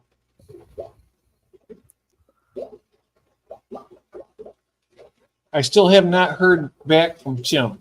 Crip Tim. Oh, that's too bad, Juanita. He's got the money. He should be telling you, or it's just poor communication. I think we're going to emphasize communication. That's a no-brainer. They should. Well, yeah, you're right. I know, but we got to. Yeah. Because when I talked to Tim, when I messaged Tim earlier, he was oblivious. He had no idea he was even supposed to reach out to anybody. I'm like, well, you got money. Yeah. How do you expect all that stuff to happen? I said, did you ship any fish yet? He said, no. He says, I haven't heard from anybody yet. I'm like, well, you got the money. You're supposed to. You got to do some communication yourself, you know. But yeah, his first time. It's all your fault, Jeff. You're the one that set all this up. It's all on your shoulders. Hey, that's all right. I can take it. I can take it. Click off stream. I'd say it's working pretty well for Mountaintop. Oh, nice.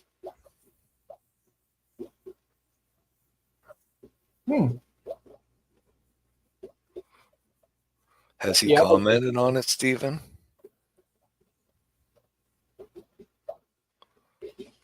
He has emails from me for sure, and he hasn't reached back at you. He hasn't responded to anything.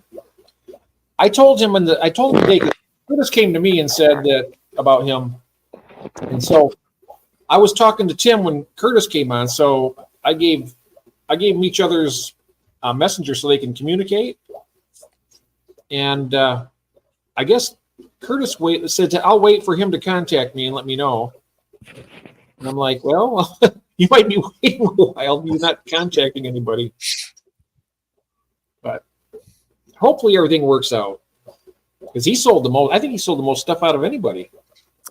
He probably had upwards of 10 lots, didn't he? Yeah, at least. He had a lot. I mean, I had 8.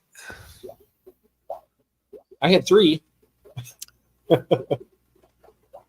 Oh yeah, I remember. I don't know what chat that was in when I saw collect spotted Congo eggs. Yeah, he had a huge batch of those, didn't he? Oh wow! Well, that's great. Yeah, till you have to raise them. Congos those are expensive. And where do you sell 800 of those? Oh, gee, well, you probably sell them all over the place. Congo tetras? Yeah, the thing of it is they're not importing them anymore because of the all the war over there in that region. So they got that's all cut. So any Congo tetras you see is going to be, from what I understand, is going to be a captive bred. So if nobody's not breeding them, they're going to be expensive. It's crazy. Mm-hmm. I didn't realize they had that many though. 800 to 1,000 a spawn. Wow. Oh, the spotted Congos. Okay. What about the regular Congo tetras? Is that the same?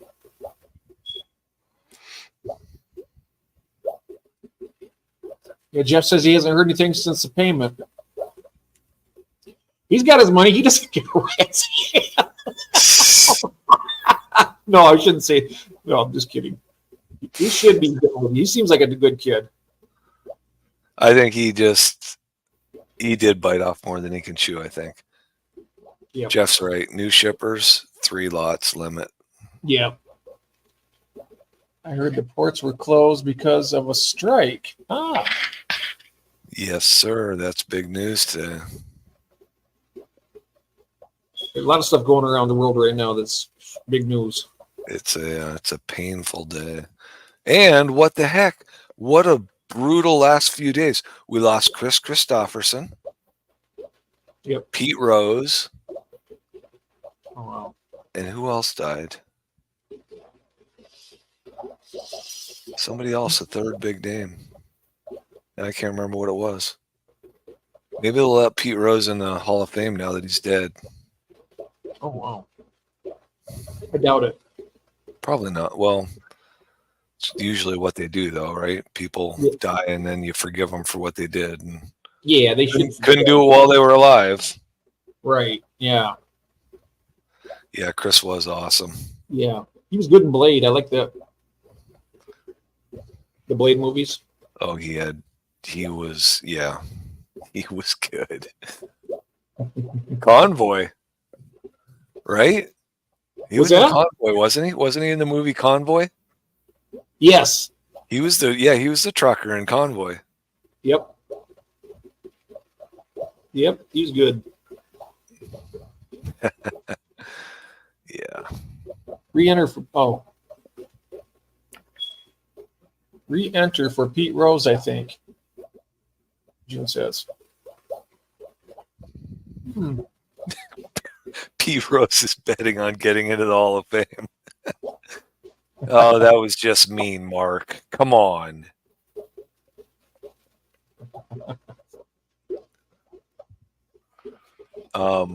Yeah, it's going to be interesting to see what happens with all these ports closed.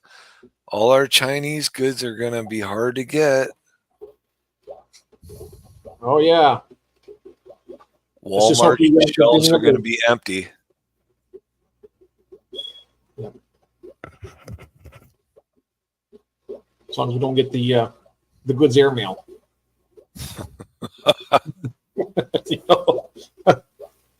Oh, wow. Here's some of our other products. Yeah, right.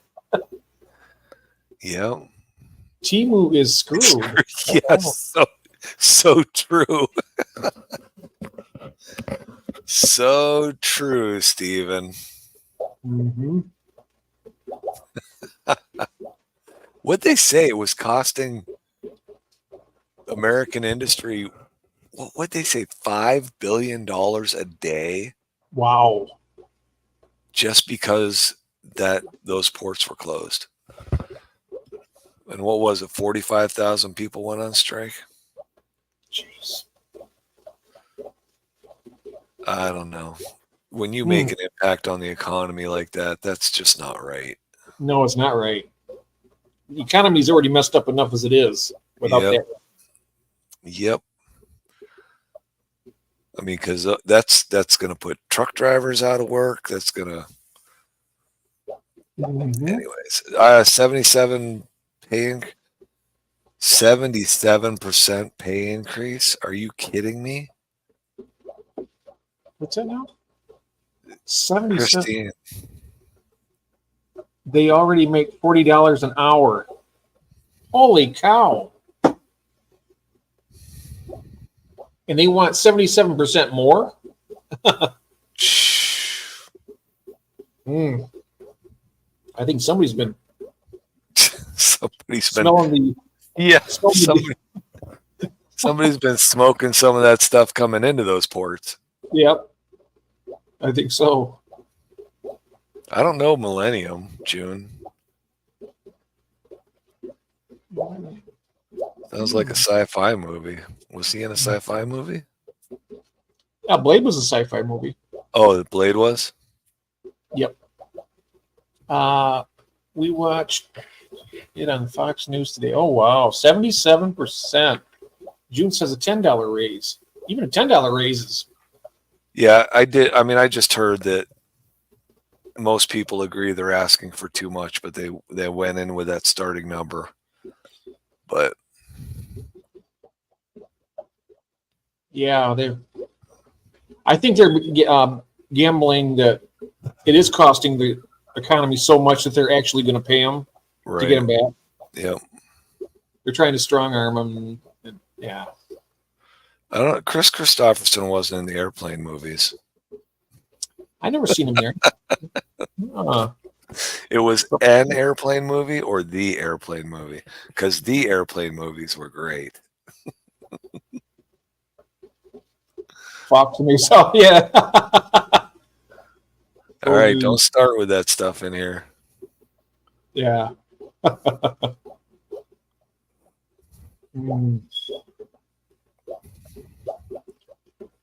We watched it on Topsy. They were already offered them a 14% pay increase, but they turned it down. 14%. There's so many variables in all those talks. I'm sure there's stuff about insurance and pensions and vacation times. And just think if all the air traffic controllers decided to do the same thing, how much would that cost? When did they do that? Back in the 70s or something? Yeah, they did. Air traffic controllers, they went on strike. That cost a pretty penny too, even back then. Because you get how much freight goes in the air? I mean, a lot. Yeah. Yeah, right. Mm-hmm. Yep, they turned it down.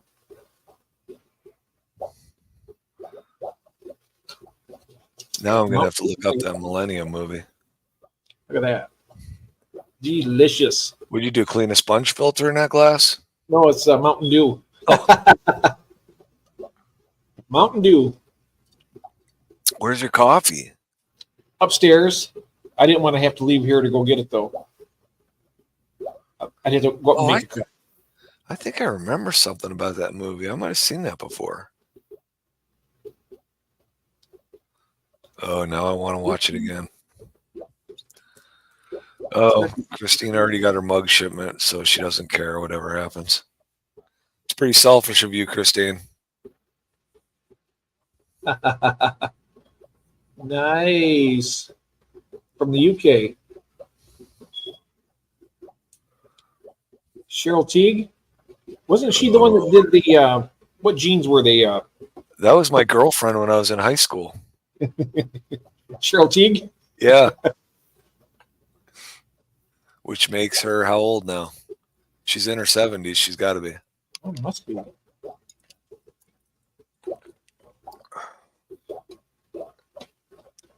Yeah, I told Jacqueline Smith, keep messing around like that, I'm gonna dump you. Yeah. I keep telling Carolyn that my next wife is Shania Twain, so.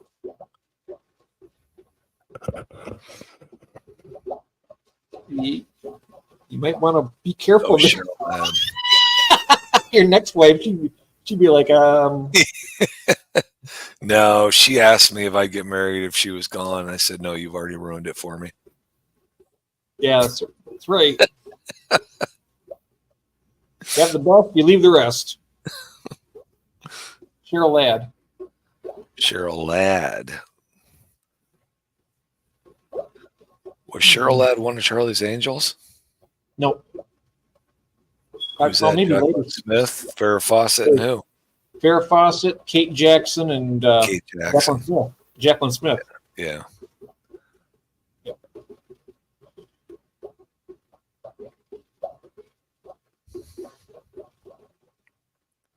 And the thing of it is, Farrah Fawcett was they're like, oh, I like the other two. I don't know.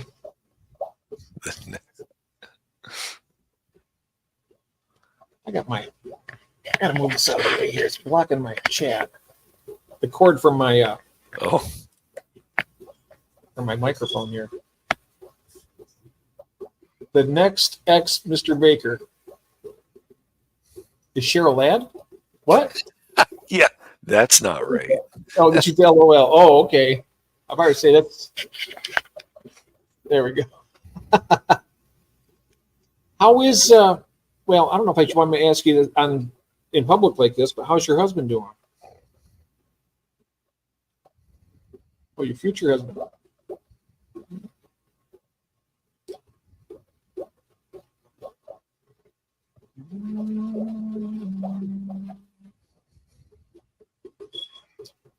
My present husband.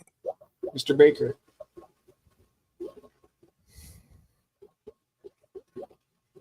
Yeah, I hope all's going well with you, June. Yes. I think she's mentioned 90 miles away is where they Still in the hospital. still in the hospital. Well, hopefully he can get well enough to come back home, right?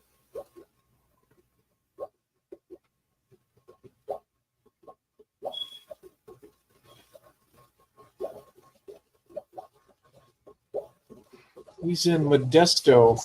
I'm in Merced.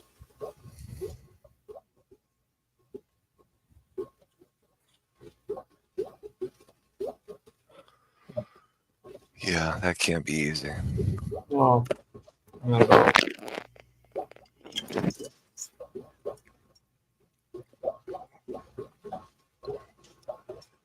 Merced. Merced.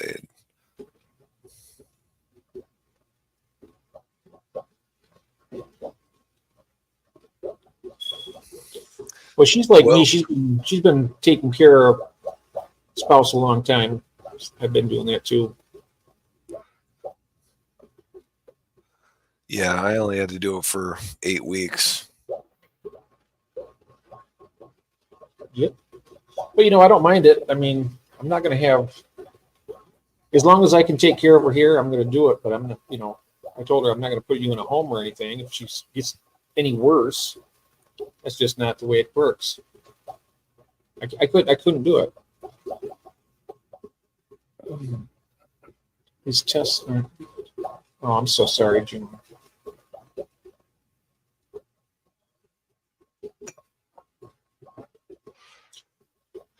Yep.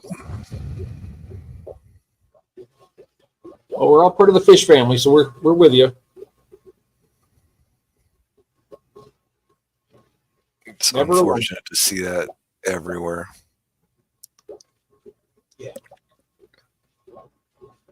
Yep.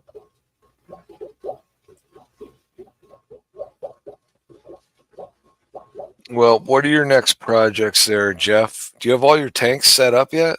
Not Where you yet. want I want to get that 20 set up, get that going. I got some really, really good sponge filters upstairs that I'm going to bring down and get that tank going. And then at that point, I want to move a pair of the albino crebensis in there and try and breed them because I got those new females from Ron. And try and get a spawn out of them. Yeah. Well, I got that last rack I built. I finally got the last 2 tanks on that. Those filled and seeded. So those are ready for fish. And then I've measured everything up, and I know where I can put up my next rack. Do you know what you're going to put in those tanks? You got your pistos coming. I got a pistos coming, so each one of those pairs will have their own tank. Ooh, nice. Yeah. And, Oh, yeah. Yeah, I'm hoping he marks them so I know which is which.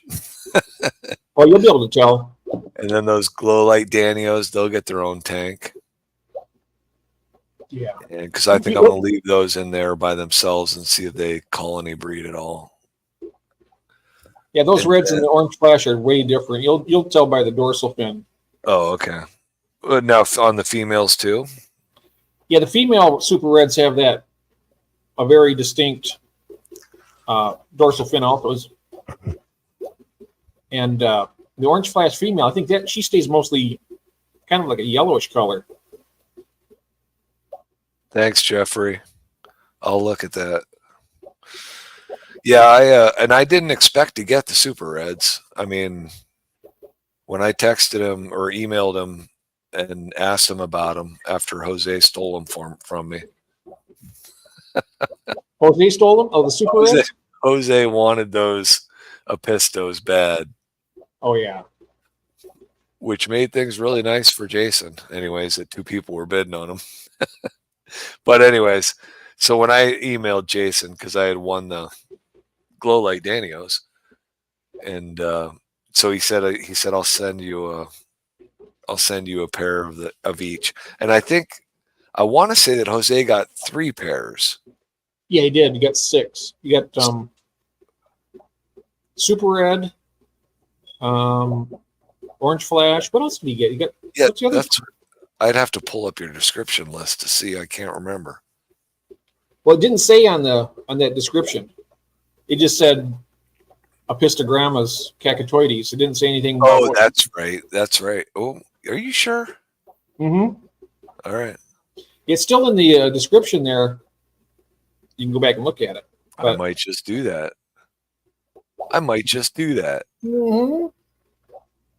Those cacatoides are good. They're cool fish. Yeah.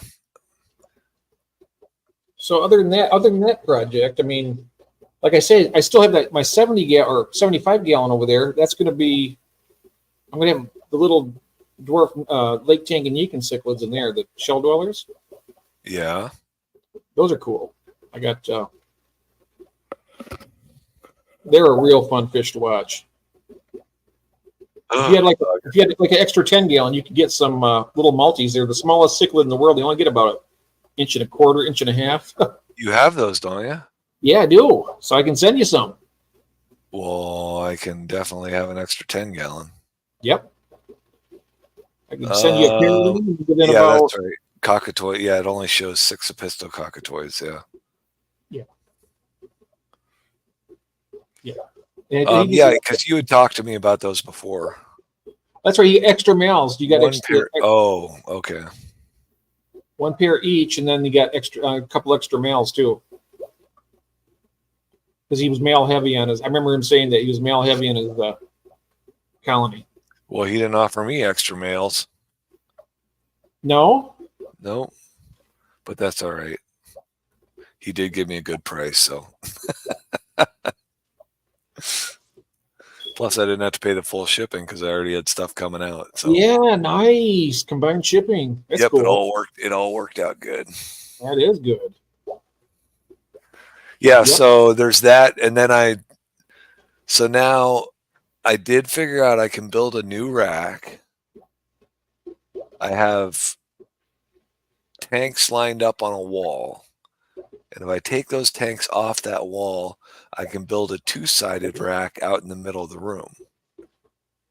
So I figure I can get 12 10s on one side and 9 20 longs on the other side. Wow, that's a lot of. That's nice. I would love to have the 9 20 longs. And I mean, I'll take 10s, right? 10s are good for fry. 10 gallons are good for breeding too. Yeah, I mean, good for breeding too, right? Because that cozy spot, that keeps them more together. I think it keeps them in closer proximity. But I don't know how I'm going to build that rack and get those tanks without my wife knowing what's going on. Oh, she doesn't know. Okay. I think that would push her over the edge on my tank room. I can just see it now on the gray. 1 tank too many. Yeah, right. Yep. The tank that broke the camel's back. There you go. Yeah. Nope. What's a blue galaris? Oh, that's a killifish. A really cool. Who's got blue galaris? Empire. Oh wow, yeah, they're really beautiful. Killifish. They're a little bit. They can be a little bit territorial, and they will eat anything that will fit in their mouth. That Jeff Kane is buying fish like crazy, and I don't think he has water in a tank in his new room yet. Are you just keeping these fish in coffee cups until you finish your tank room? Yeah, sure. Look at Jeff is offering to convince my wife. Yeah. Yeah. Make it better. Yep. Did you realize that your husband was conspiring against you? Yes, right. Yeah. What he's trying to do is convince her to kill me, and then he'll call her up and make her a deal on all my tanks. We'll haul away for free. See, he's planning on doing that, and he can just make a little pilgrimage over to Pennsylvania and pick up all. Right, exactly. Yep. Make a 2-day trip out of it. U-Haul trailer, load everything up. He's very clever. He's very clever about that. Yeah, very. Yeah. He puts up that big old smoke. See, I'm going to help you out, and then all of a sudden, when everything falls apart, it's like, oh, I'm going to help you out again. I'm going to take all these. I see it coming. Empire of 4D Chess Aquatics. Yes. Forward. Yep. Wait, what's Stephen still doing awake? 144 is all. Yeah, 144. He's got to get up at 4:30 in the morning to get on a plane. Oh, that's right. Going to the Clash. Nice. That's gonna be fun. Oh, the Clash. Yep. How far is that from you? It's quite a ways, isn't it? I think 7 hours. Wow. It is a long drive. It is, but I'd do it in a heartbeat if I could. Next year. It's happening next year regardless. I'm going to try and make that a point to save up for that and make it myself. Next year? Next year. All right. I'm going to try.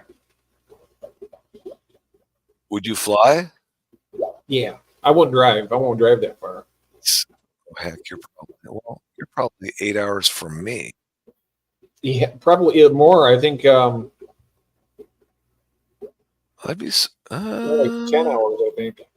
I don't know. It's quite a long ways. I'm up in mid-Michigan, so I'm in the mitten, but I'm right in the center. I'm looking.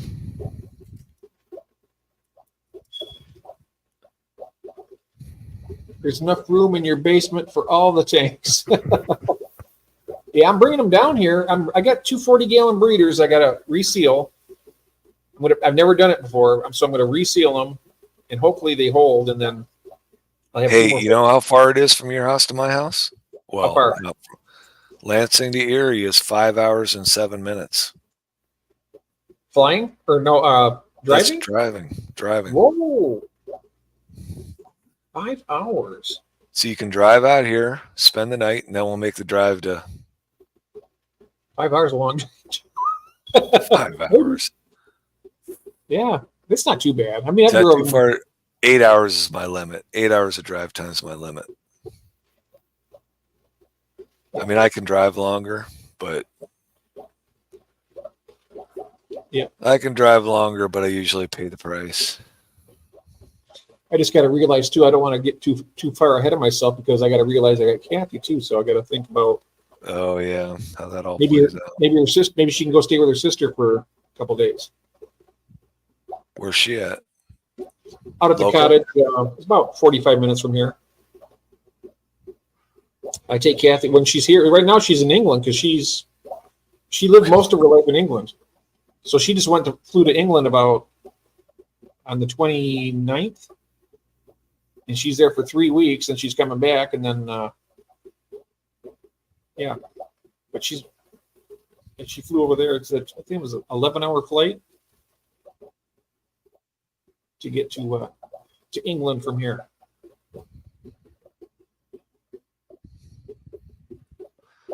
What's the 16-hour drive? Oh, for him, yeah. 5 hours seems so. It's got to be more than 5 hours. No, I knew that I have driven to Michigan before in 5 hours. Really? I mean, yeah, I just got to cross. You just got to cross Ohio and Illinois, and boom, you're into the tip of Michigan there. So, of course, I'm not a fast driver either. I mean, I'll go about the speed limit, but I don't go over it. Yeah, Putting down the road. I'll tell you what, you talk about old people driving, but man, between my father-in-law and my father, those two guys, they're both 77 years old. And I'm telling you, it's like, don't you guys worry about getting pulled over because you're going 62 miles an hour through a 45 mile per hour zone. Wow. I don't understand what you're doing. My dad's cruising. We went out a couple weeks ago and he goes up on the interstate and it's 55 mile an hour zone and he's doing 72. I'm like, what are you doing? Dang. Well, you know, as long as I'm going with the flow of traffic, I'm like, there's not a car within half a mile of you right now. Yep. Yep. There's no cars around, Dad. What's going on? What flow of traffic are you talking about? If you're seeing a flow of traffic, we need to get you new glasses and off the road. Yep. 16 hours.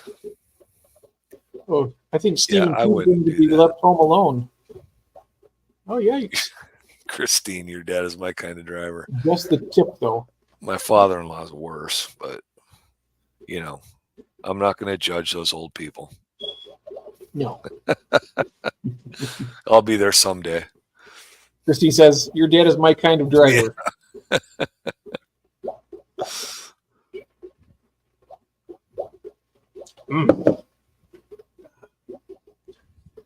Yeah, no, I don't. Yeah.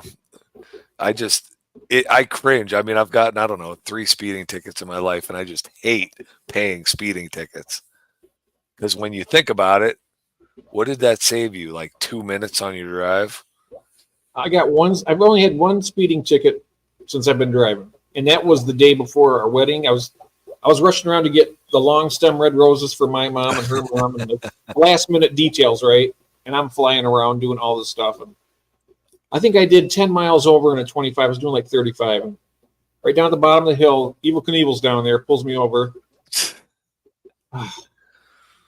Christine, that's a good range, Christine. That 15 mile an hour range, that's a good range. The range that you're falling within, the 75 to 90, might not be so good. I wish it was 55 miles an hour again. Oh, that would drive me crazy. I can't do that. It is nice hitting the 75 mile an hour zones. Yeah, maybe 60, 65 would be good too. I don't think there's not a speed limit out in Wisconsin, is there? Empire? They just let you guys do whatever you want out there. Well, yeah, see down here in Michigan here, when you get out on I-75 or something, my God, they're driving like crazy out there. 90 miles an hour. You're going 70 and they're like, ping, ping. Yeah. What? That's great. Oh, geez. Yeah. We went to Pittsburgh a couple times to the hospital down there. I just can't even believe driving through those areas. 45 mile per hour, 5-lane highway, and everybody's doing 80. Mark says, my wife has a bit of a lead foot. She's got speeding fines on two continents. On 2 continents. Wow. That's probably a goal for some people. Hey, Paul's here. Hello, Paul. Welcome. There is no speed limits in a company van. You don't have one of those satellite recorded GPS tracking monitors in your van? Who, me? No. Empire said he doesn't have a speeding limit in his company van. Ah, that's right. So obviously his company van doesn't have GPS tracking on it. Well, and on top of that, if he gets a ticket, it's going to go to the company, not him. Oh, no, it goes to the driver. It goes to the driver, yes. Oh. Yeah. Yeah, because that happened to me once, driving a company vehicle. And Paul's here, Big Fish Lad. Hello, Paul. How you doing? See, morning, right now, morning, he says. See? Where's he at? Is he out there in UK? Yep. 150, 250, 6:53 in the morning. Yikes. I went to bed at 5 a.m. yesterday. You might be there 5 a.m. this morning. No, once we get done here, I'm going to turn all these lights off and head on out. I might I'll probably end up popping up some popcorn, watch a movie or something. That sounds like a good idea. Mm-hmm. Wife's asleep. I can watch whatever I want to watch. Yep. That's what I'm going to do. Pop some popcorn and just kind of kick back on the couch and. Oh yeah, because I just bought a brand new box of microwave kettle corn. Throw that in there. Yep. Probably go through 2 or 3 bags of that. Yeah, that's. You ever get those ones that had I thought, well, getting the little bags, right? They're so disappointing. You get through that, it's like, why did I get these small bags when I could have had the regular sized? Well, because the small bags are supposed to serve 4 people. I eat one of those big bags myself. I know. And it's gone within like 20 minutes. I'm sitting there watching a movie, it's like. But every time I go to the doctors, I mean, yesterday I was in for like 5 hours of testing, and I lost. Every time I go there to the doctor and get weighed, I'm like 1 or 2 pounds less every single time. It's been that way for almost the past year. I guess up and down the stairs so much is pretty soon you're going to run out. You keep that up, you're going to run out. I know it. I eat everything I want too. Pizza. I don't diet. I don't diet one bit. I eat everything and anything I want. Well, within my limitation anyway. But yeah, I don't gain anything. Not anymore. I wish I was like that. Yeah. I wish I was like that too. And like when you see, hey, there's Keith. Hello, there's good morning. Keith. Morning, Keith. When people say I got to watch my salt and I got to watch my salt's naturally low every time I get my blood work done, so I have to. And I love salt, so it's kind of like, I don't know, like a perfect storm. It's a tapeworm. Tapeworm, 100 calorie. Oh, yeah. Yeah. 100 calorie bags. I'd rather do 1,000 calorie cheeseburgers. Oh, yeah. Some nice crispy bacon on them too, maybe. That's pretty good too. I don't know. Lately, I don't know. We talked about burgers because we talk about food all the time. But lately, I've been craving a burger just piled with some nice sweet coleslaw. Mm-hmm. I made tacos tonight for dinner. Ooh, that sounds good. We haven't had tacos in a while.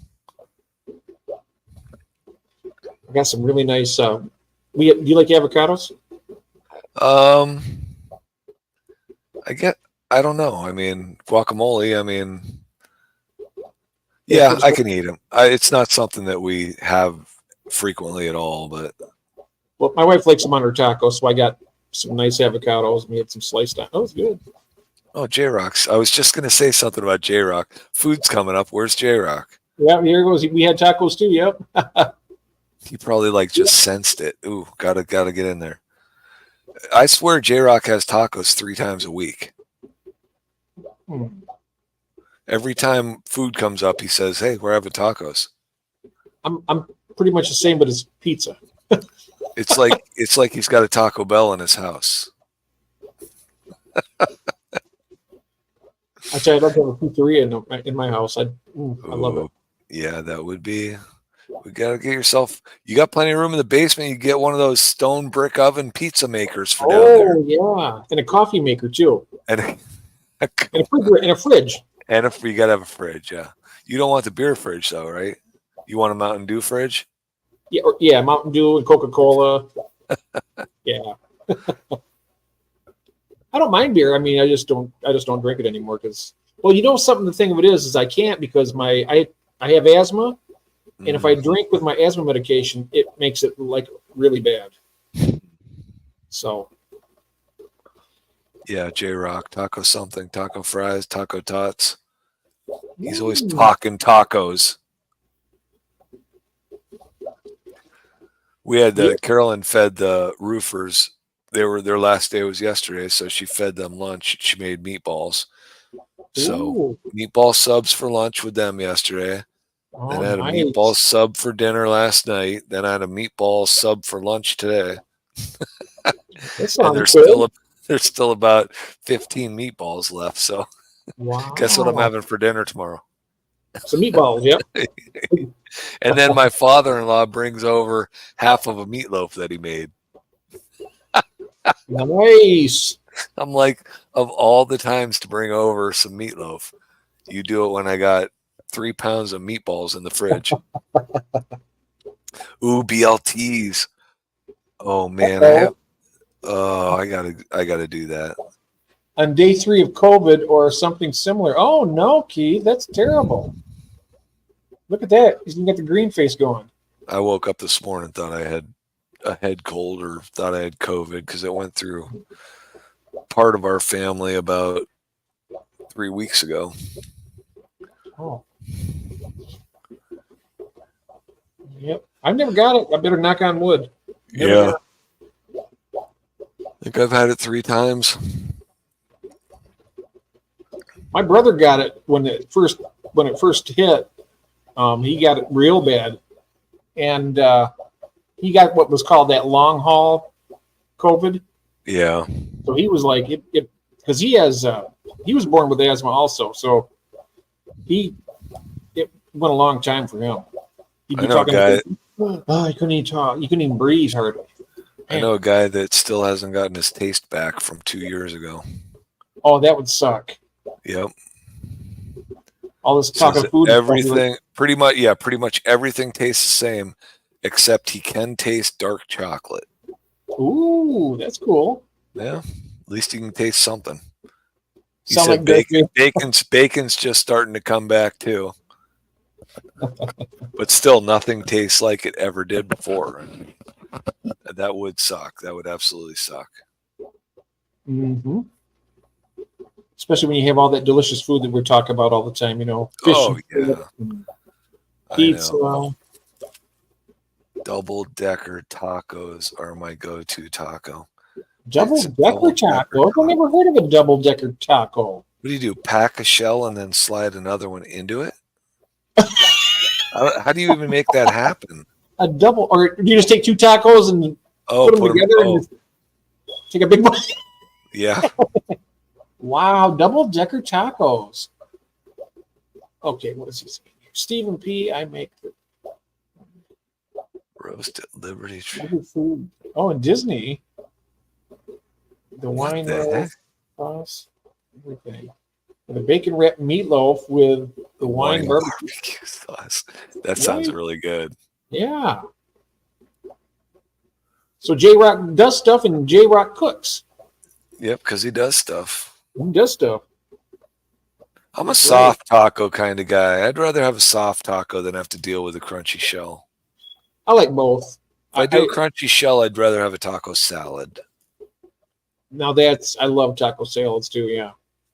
Yeah, that's a good change from a taco. Mm-hmm. A bacon wrapped meatloaf. Nachos are good too. Barbecue sauce. Nachos. We do nachos a lot. Yeah. Hard shell taco, soft shell taco with refried beans on the outside. Oh, okay. The outside. So when you grab it, you're going to be touching the beans or on the outside? I heard he likes to touch the beans. I mean, yeah, refried beans on the outside. On the outside, that doesn't even make sense. That's a burrito. Well, not when the beans are on the outside, Juanita. Yeah. The soft shell. So they're so you got the inside is the soft shell and outside is the crunchy one, right? So you got the crunchy one will be sandwiched between the beans and the soft shell. I think it's. I'm so confused. Oh, and Christine said, Jeff K, those are awesome. Christine knows what he's talking about. Hey, you know what? It sounds good. Yeah. Listen, if there are taco shells and refried beans involved, then I'm in. Yeah, it does sound good. Yeah. Okay. I gotcha. Oh, yeah. She says, no, the soft shell taco is a burrito. You should have all kinds of good food down there in Louisiana, Stephen. What do you got down there that's good? Jambalaya, but I can't have that because of the shellfish. Ugh. Ooh, some shrimp, yeah. Dead in 20 minutes, almost a guarantee. Oh, jeez. It's lethal for me. I gotta watch that stuff like a hawk. I gotta. No crabs in your fish tanks? Nope, I got little shrimp, little blue dream, but I don't use a net to touch them. I had some of those orange dwarf crayfish, the CPOs, and then I had these other ones. They're the smallest crayfish in the world. They're called Cambarellus diminutus, and it's like an 1.5 inch long crayfish. And you can keep right with shrimp, but they don't even try to attack them. Did you get them to breed? I got one of the females was buried, and then I seen a little one flying backwards, but that's the only time I seen one. Weirdest thing too, I had a really nice tight lid over the top of this tank. I came home and they were gone, every one of them, and there wasn't even a gap. And I'm looking all over this basement, right? Because there's no way out. Nothing. They were just like a puff of smoke. They were gone. Your cat? I don't think they would. They probably wouldn't have done anything. Where would it go? I don't know, but I went around this whole place. I mean, that's about 2,000 square feet down here almost. So I was looking all over the place, and I was like, flashlight, nothing. But my son had a turtle. I don't even know what kind of turtle it was, but he had a turtle, and we lost it. Oh, wow. We found it 6 months later. Oh. In the corner of a closet. It was dead or what? It was dead. It was dead, and it had dog tooth marks all over its shell. So, oh wow! I don't know if it was dead before the dog found it, or if the dog found it and indebted it for it. Yeah.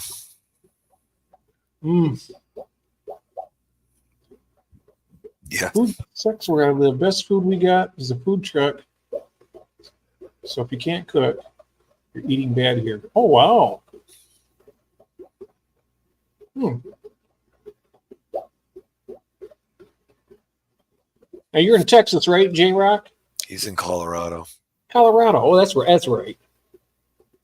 If I say Texas, they got good food in Texas. Ooh, yeah. Well, just ask Vibes, right? Oh, that boy can eat. We were going to have a contest, a pizza eating contest. I was going to take him on. I'll give him a run for his money.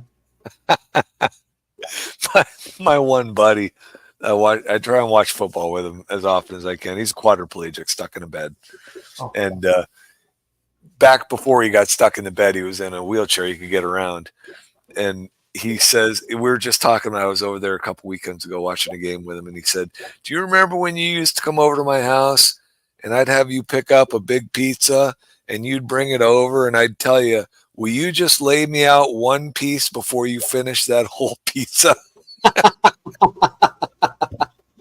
Because he's never hungry when I take food over there. He's always like, oh, set it aside for me for later. So he knew. Yeah.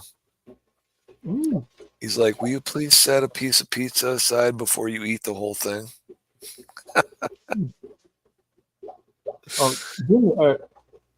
Christine said, I remember when Taco Bell sold a taco burger, they put the meat on like a sloppy Joe. They were awesome. Oh, back in the 70s. I was going to say, I don't remember that, but back in the 70s. Yeah. Yeah, that was back before my accident. That was before my fast food days for sure. We had a drive-in restaurant called Nip and Sip, and they have the best, really reasonable prices. Even today, you get like a double cheeseburger and the best onion rings you've ever had. They were just like beer battered onion rings. Delicious. Oh, love onion rings. Man, these were great. And here I go punishing myself. I know. Now I'm gonna have to eat. Yep. Gonna have to eat. At least And some I popcorn. don't think it's gonna be just popcorn now. I know it's got to be something else. Talking about all this food. Yep. Maybe it'll be a meatball sub in the middle of the night too. Oh yeah, that sounds good. Well, I got to get through them because my wife is not a leftover person. So, when we get leftovers, I have to pound them pretty hard. I'm not really big on leftovers either, but usually with me, there's no leftovers. I make sure of that. My wife doesn't mind the leftovers, but me, I'm like, American onion rings. Yes, they're good. And Jeff I had some summer sausage. Yeah, that's good too. Want to get away from the bread. Yeah. Ooh, I do love onion rings. Yeah. Mm-hmm. I think I'm gonna have to go tomorrow and get some of them now. Except the worst onion rings, Burger King onion rings, are terrible. I'd even settle for them right now. Well, I would too, but Burger King onion rings hang with me forever. It's the only onion ring I eat, and they're like there for the next 8 hours.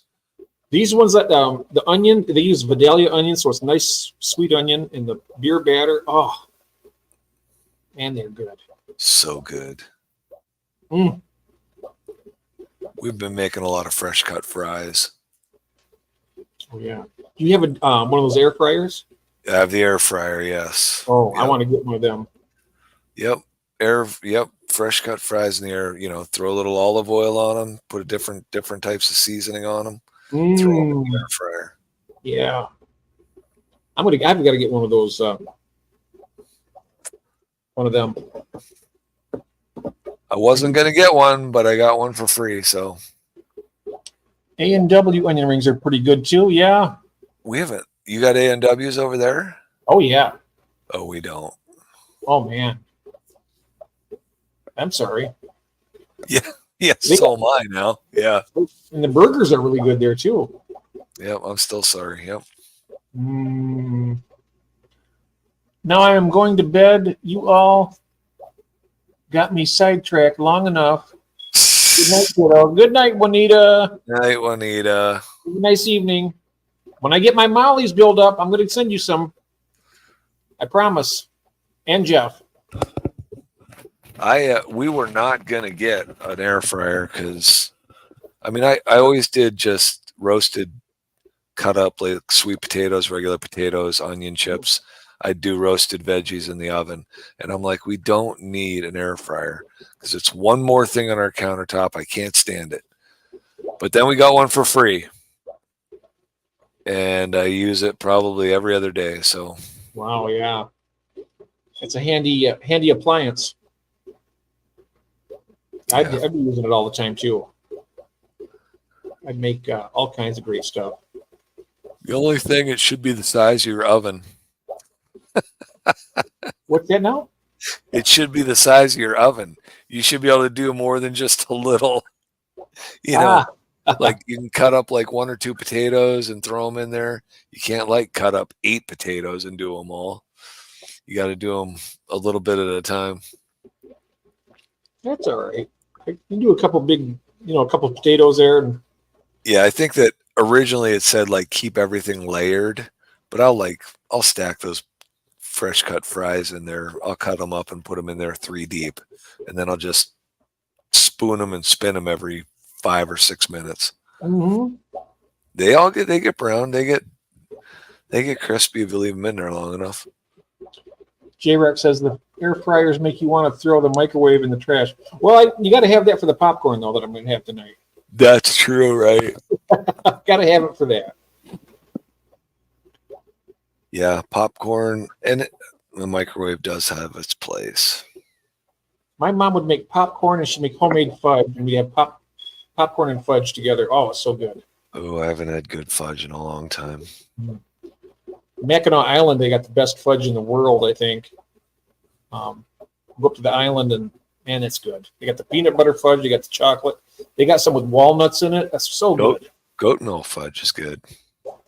Goat milk fudge? Goat milk fudge is really good. Never had that. Ron's shipment is supposed to arrive Friday. Pending And hurricane. hurricane. When did he ship out? Oh, did he get that pile of platies from Ron? Yeah, I think so. The Mickey Mouse platies, I believe. I'm getting a package from Ron tomorrow, so he probably shipped them at the same time. So I'm assuming that he shipped them on Monday. That's just my guess. Yeah, I would agree with you, J-Rock. It is cheaper to do your kernels on the stove or in a hot air popper.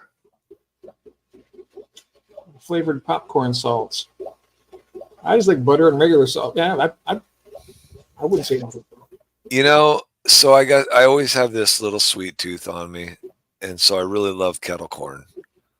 So we had a pack of regular microwave theater popcorn.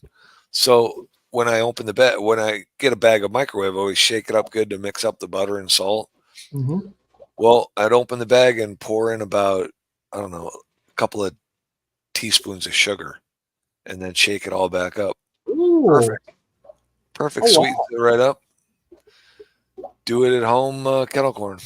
Sweet and salty. Yep. Try some cheese and butter salt. Oh, that sounds good too.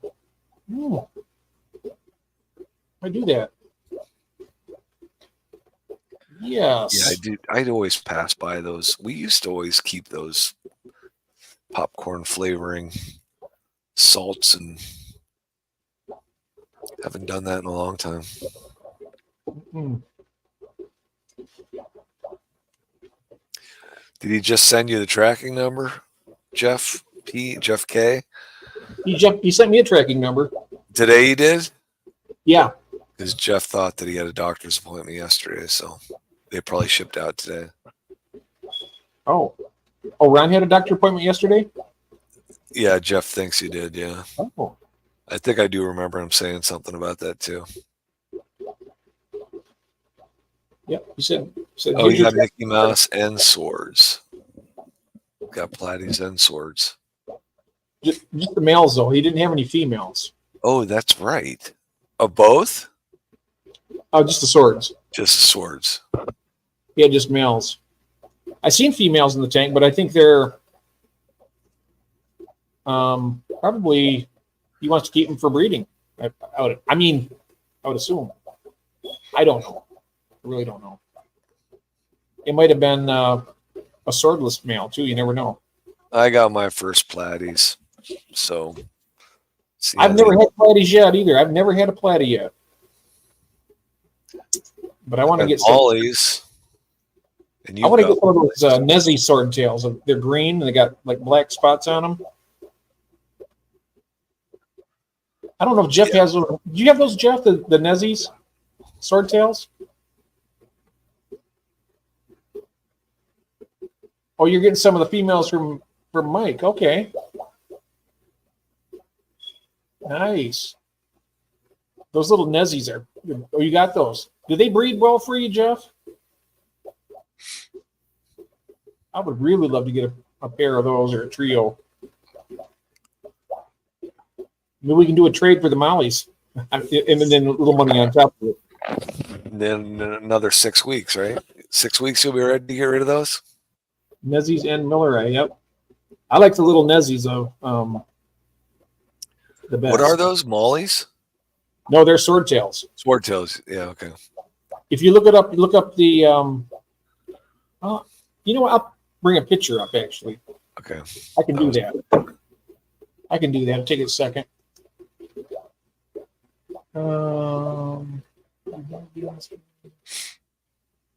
It is at Dan's, so. So it's number one. It'll be expensive. Oh yeah, very.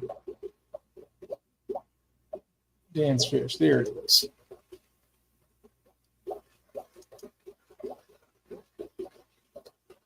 Yeah, it'll be pricey. Let's see here. Just got to find the live bearers. There we go.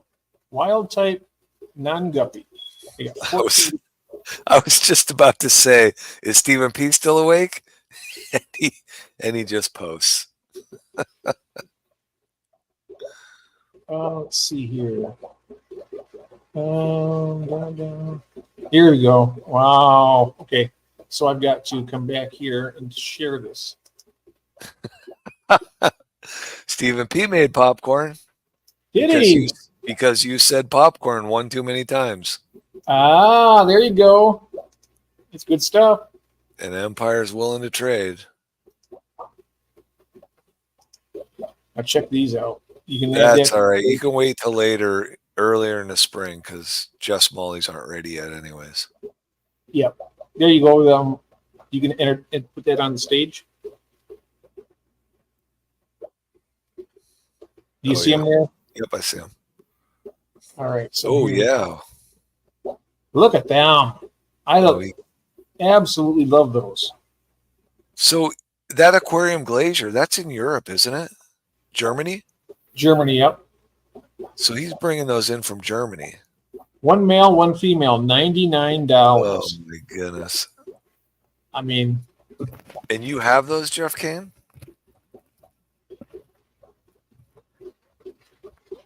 I'm good with the trade. I don't think it will be ready to ship this fall due to the remodel. Okay. And I'll have some really nice, I'll have a lot of nice mollies for you then. Get you a nice couple males and 3 or 4 females. Oh, it definitely plays into the price. Yeah. But I just don't I mean, isn't there a breeder in the States that would have those? In the States? Yeah, why wouldn't, I mean, officially, a swordtail's, I don't know. I don't understand why. Is there just not a breeder that can supply those to Dan? There could be after people pay that exorbitant price and start breeding them out. Yeah, right. But then he'll offer them like $5 a piece and send them or turn around and sell them for $100. No, I'm just kidding. Let's see what else we got here in these wild ones.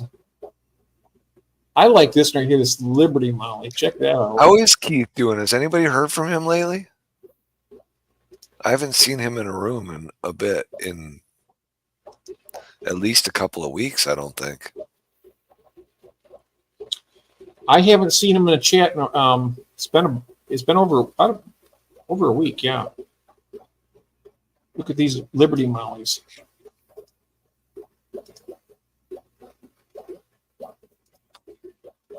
Okay, here's another wild type live bear. This is a molly.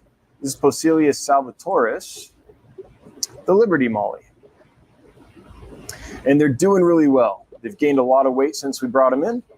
So the males are developing some nice reds that contrast with that black spot on the dorsal fin, which I think is a really nice contrast.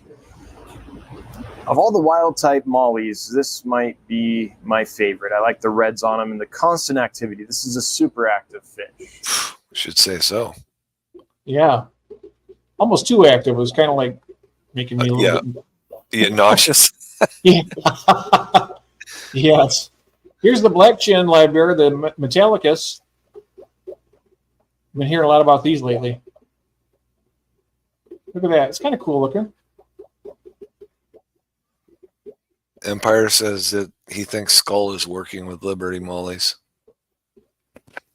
When you said that, Jeffrey, did you say, I got to be careful how I word this because I got to use Jeffrey, Jeff K, Jeff P. Anyways, Jeff K, you said it could have been a filter. Is that a filter fish or filler fish? Filler fish on the order? Unless filter fish means something that I don't know what it means.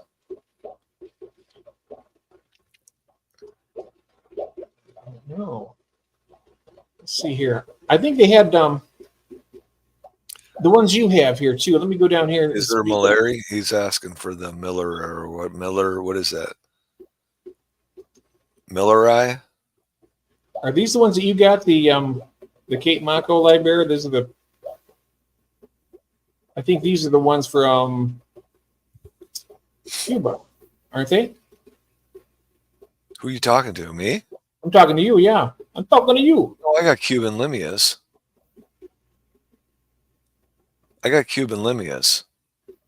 Oh, this is the Millerai right here. Okay, What? That's the Millerai there?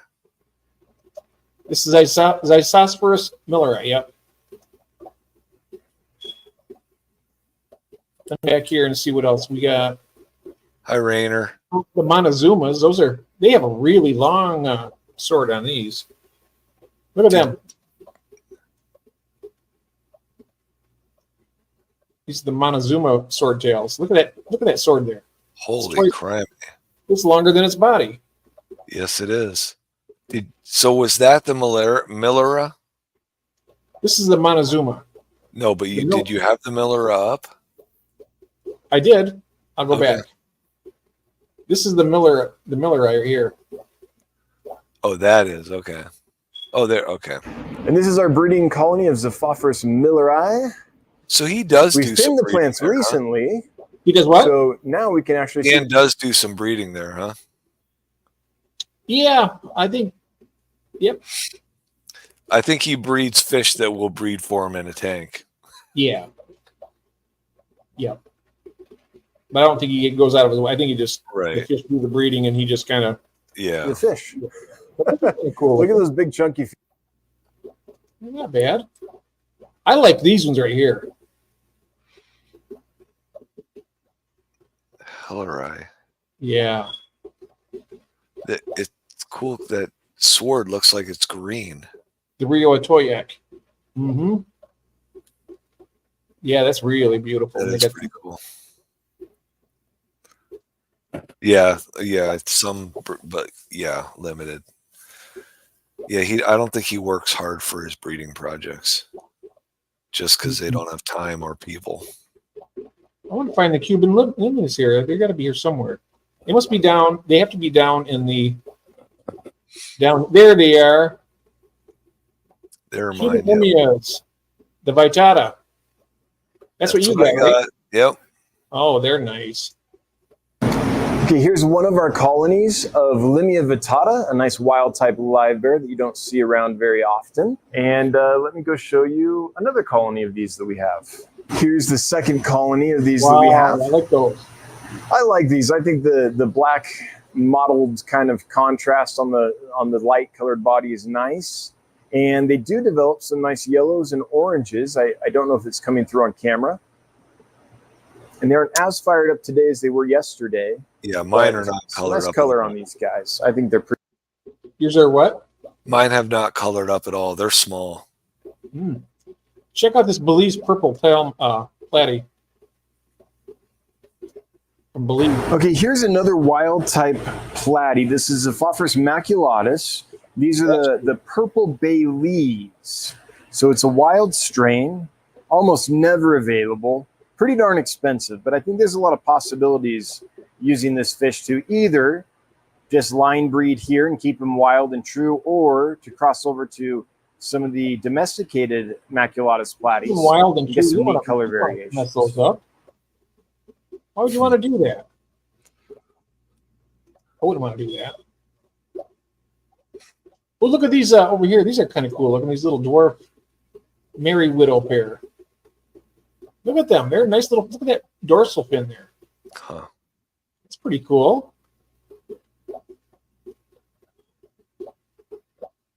Not a bad looking little fish.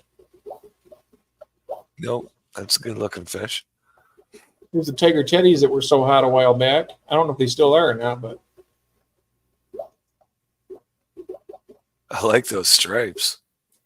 you like my Cuban or you like my tiger limias then because they got those same stripes, similar. have to send you some of those. I sent a bunch to Jason today when I mailed his stuff out. He bought the pair of albino bristlenose, and I packed the box. I gave him some blue star antlers, some limias, and blue dream shrimp. He got a lot of stuff. Of course, he gave me all those wild type betas and that pair of orange flash. So I had to do something nice back, you know. I filled the box up. Let's see here. The Tiger Teddy is tiny. Yeah. Here's a Tiger Limia. These are what I got. I think mine looks better. I like that stripe, yeah. Yep. I can send you a group of those easily. Oh, now we're talking about running out of tanks. I'll have to build that other rack. These guys breed pretty quick too. Look at these red swamp. My red-tailed Goodeids. Oh, these are red swamp guppies. Wow. Whoa. Wow. It almost doesn't even look like a guppy. Looks more like an Endler. It does. Okay, now here's what I have. Yep, that's what I got. The Dodray, yep. Oh, look at down I here. swear I got a female that's ready to explode. She is boxed right off. Here's the trout Goodyear. Ooh, I had a chance of getting some of those trout Goodeids and I missed it. I was bidding against our club president. Here's a yellow belly Cuban live bear pair. Huh. Yep, that's it for the wilds. So let's go back here.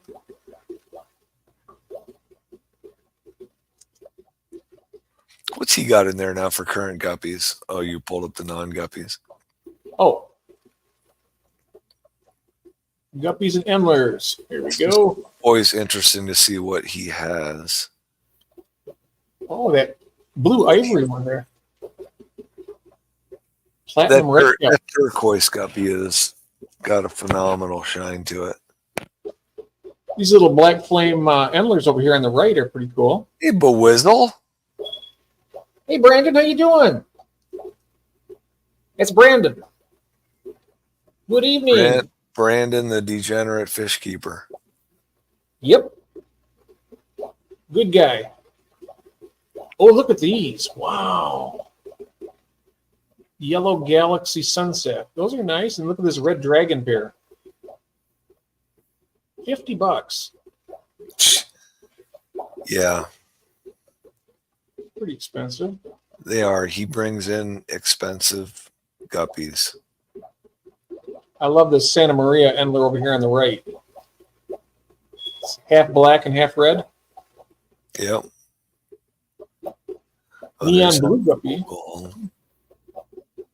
Full gold. Black metal. Here's the steak Endlers. Those are pretty cool. Yeah, that is a neat pattern on them. Now we'll go down here to see what the wish list is. This is stuff that he doesn't have in stock. Albino red hyphen glass tail guppy.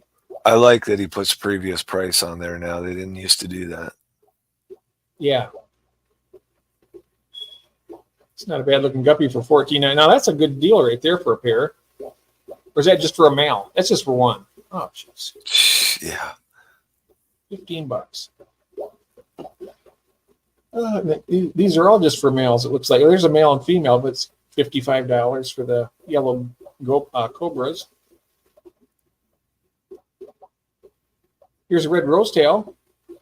Yeah, see, and I look at those and I'm like, because I have red rose or red nose, as you like. Here's a red nose right here. No, I'm kidding. There is a red nose guppy. I know you looked it up. I know. Funny. Oh, look at these gingarubras over here. Whoa, that is sharp. Look at the pattern on their dorsal fin and on the tail wow. fin. That is a cool looking little fish, isn't it? Yep. Ginga rubra. I'm going to remember that. I like the, man, it's quite a color mix there. Yeah, it is. Look at right that one up here in the upper left there. It's got a teal on its tail. Kind of a teal color. I can watch. I can look fish for hours. You know what? I can just look and look and look. Oh, look at it here. You have Koi snake skin. Here are some koi snake skins. Kind of like a tuxedo koi, I guess, but with the snake skin pattern on the body. Oh, well, that was quick. Damn.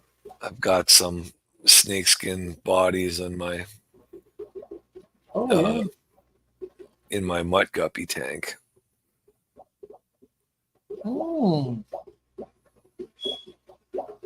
Metal blue lace right there. Let's see what else we got down. Oh, I like the blue topaz. Oh, look over here, the albino red. Almost looks, that blue topaz almost looks like my guppy, bluegrass guppies. Albino, look at the eyes on that thing. Holy cow. Oh, I know it. This blonde Vienna. Oh, wow. It's got a sword tail. Just about, yeah.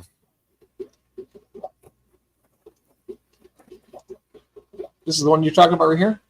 Yeah, well, it's got that, that's the same color. It looks like the pattern on the tail. Oh, there's not. That is pretty. I like that. I like that blue. I like that shade of blue on a fish. Wow. Then we got metal yellow lace. Let's see down here. There's my bluegrass. Where's the bluegrass at? Right there. Yep. Okay, here's some bluegrass guppies.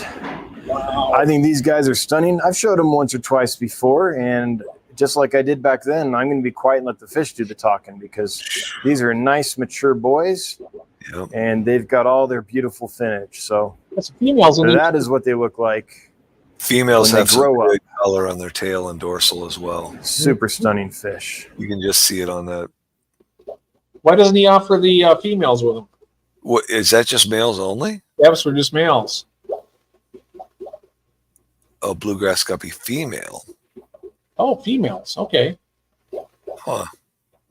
Half black, blue guppy breeding. 1 male, 3 females. Look down here. Look at the dorsal on this one. The red lace guppy. That's pretty good for a female. I like these koi tuxedos. I tell you what, I like that type of tail. I don't like the real long. Yeah. I like these. Look at that. That's a nice looking guppy. I tell you what. Yeah, I think I got some of those too.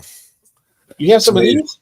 Well, I wouldn't, not by a long stretch, call them a pure strain, but I've got some that look a lot like that in my mutt guppy tank. I mean, who knows what strains you got floating around in a bunch of mutt guppies? Right. You can find some real diamonds in there, you know?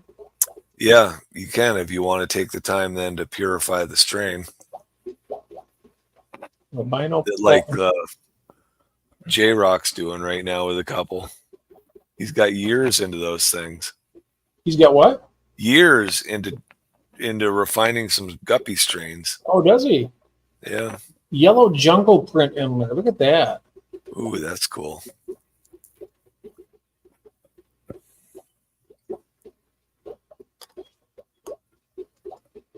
That is cool.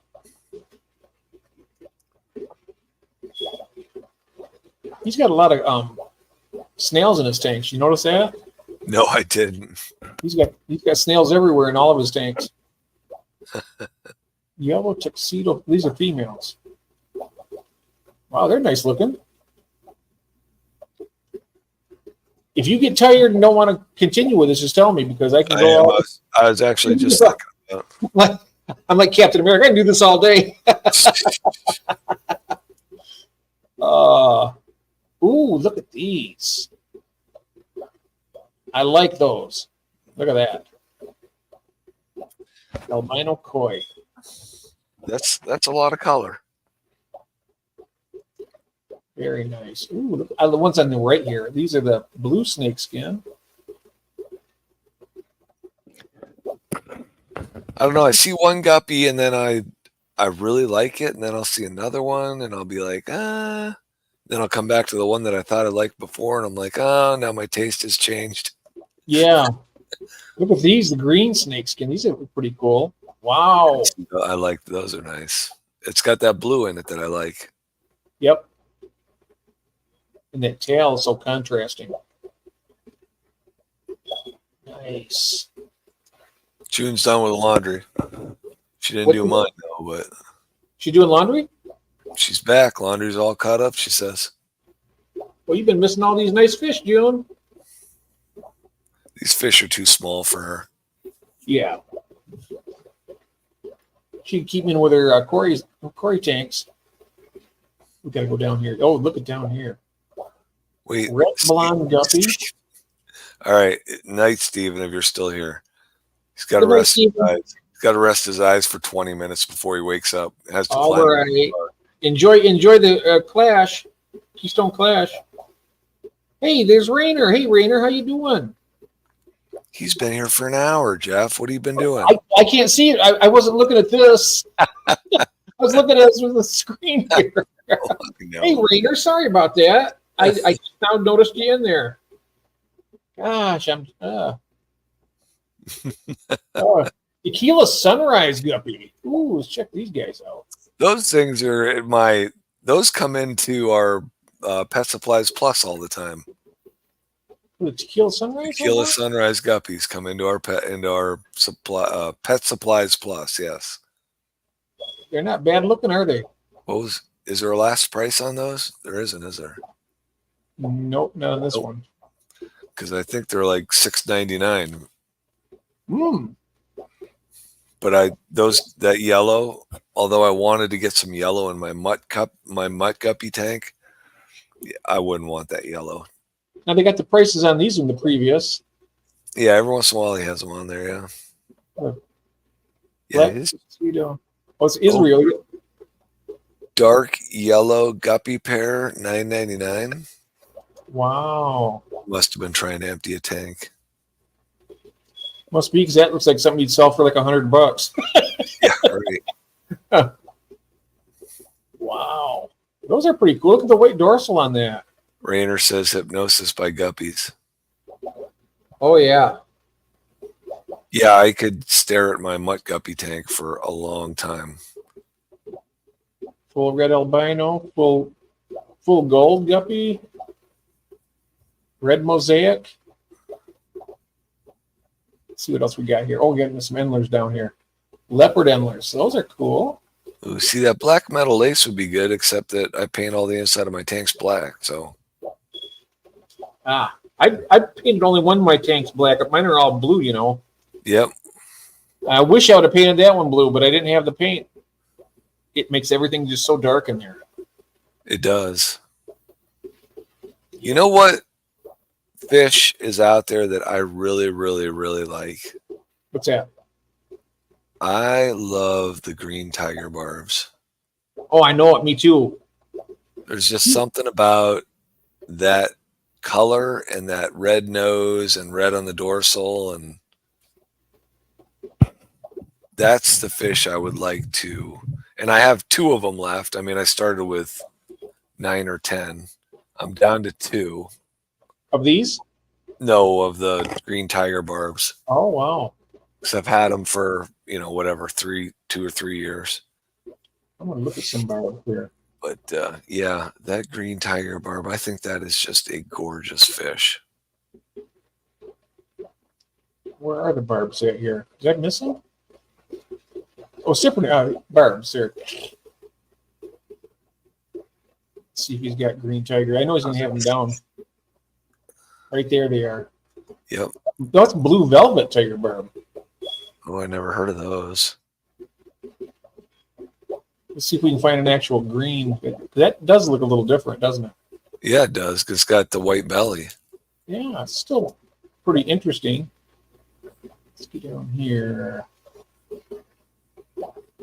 There's got to be some green tiger barbs. Nope.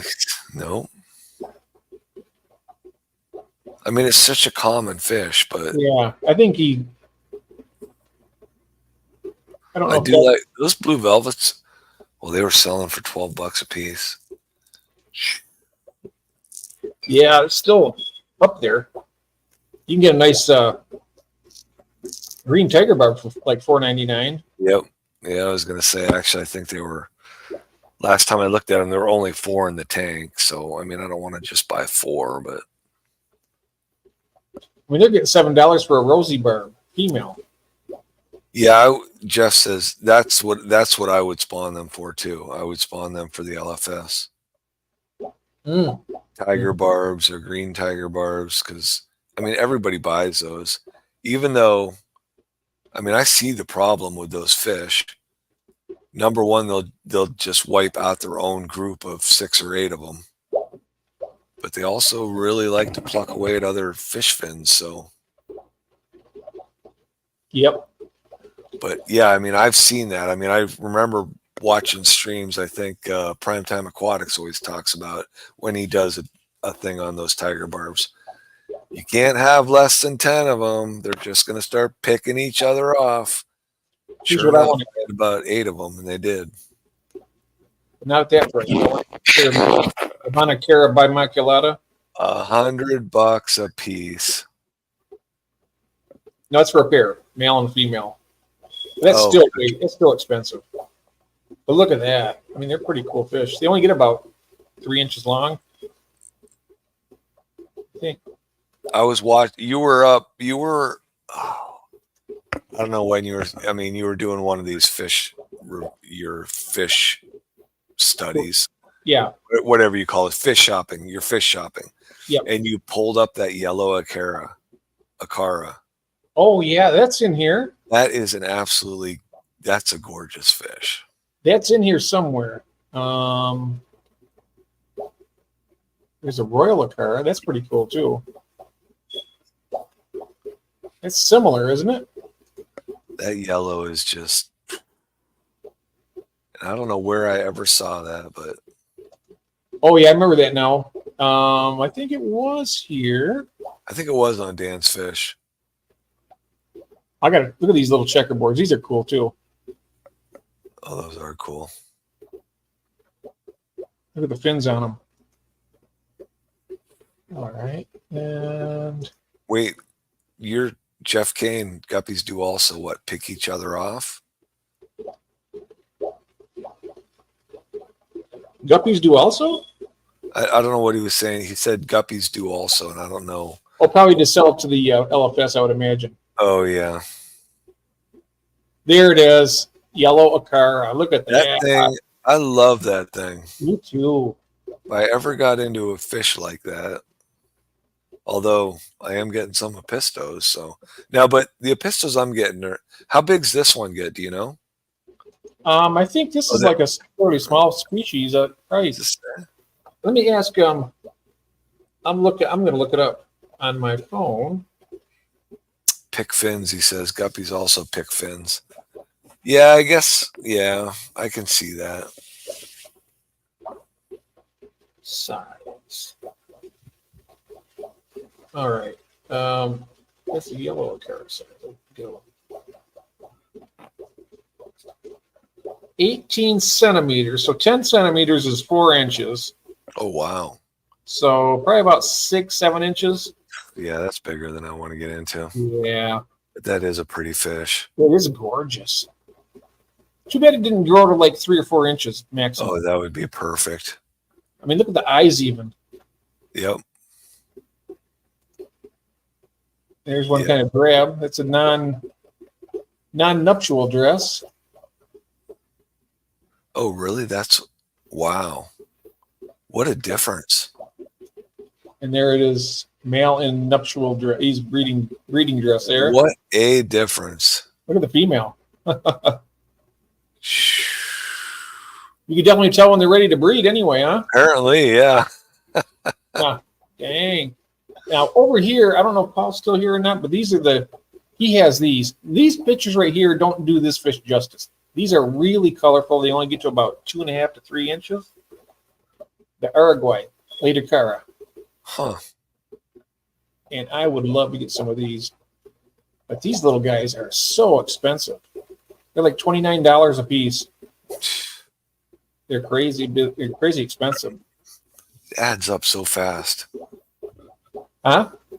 The price of fish adds up so fast. Oh, I know it. I mean, especially if you're looking at getting like a colony of 6 to 8 of something. Yeah. Now look at that red shoulder 7. That's a pretty fish too. They get big, 8 inches, maybe even more.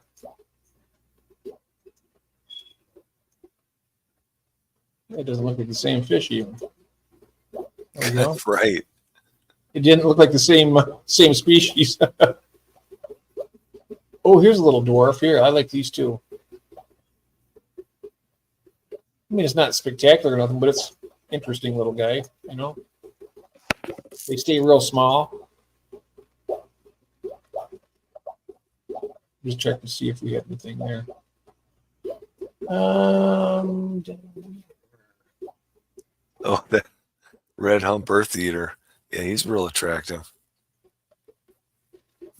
Yep, Spandecneri, yep.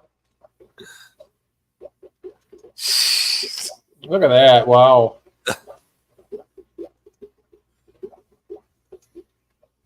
That's a fish that grew up thinking he was going to be a flower horn.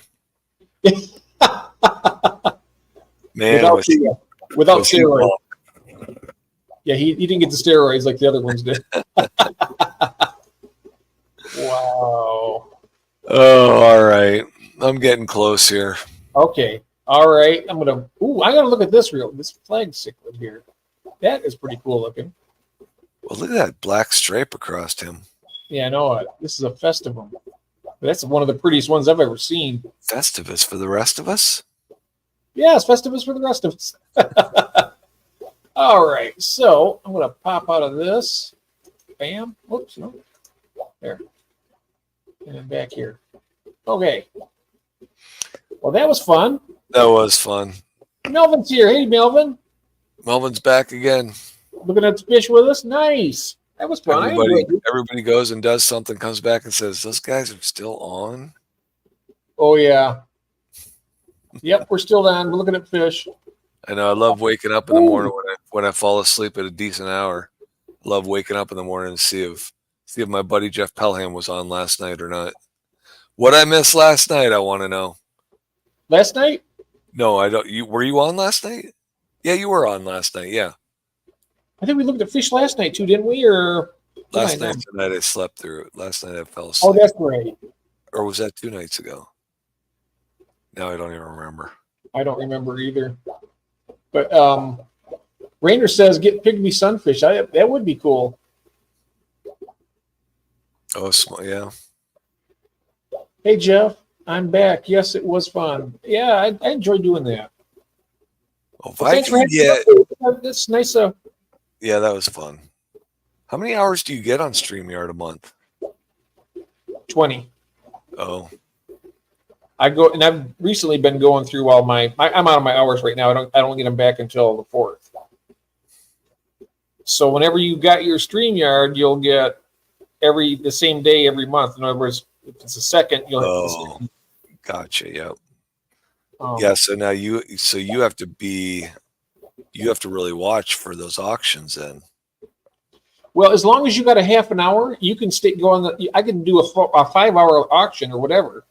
As long as you have at least a half an hour to get started, they won't cut you off. But after that, you just can't. Okay, but you can't short yourself though. No, you can't short yourself. You got to make sure you have at least a half an hour to 45 minutes so you can start your auction. But they won't cut you off, so you can keep going. And then when you're done, do you know if Skipper picked a date for his auction yet? I think it was the 12th. I think he said the 12th. Shoot. I'm out of town for a wedding. Well, I think we're going to have ours after that. Probably. I think 2 weeks after that. Right. Yeah, probably 2 weeks after that. All right. Good night, Jeffrey Kane. Good night, Jeff. Have a nice evening, sir. Yep, we're packing it in. Yeah, we're gonna finish up here. Thanks a lot, David, for having me up here. I really appreciate that. Oh, Nice. you're welcome. The company was good. Thank you, everyone in chat. Yep. Have a good night, everybody. Good night, guys. See y'all later.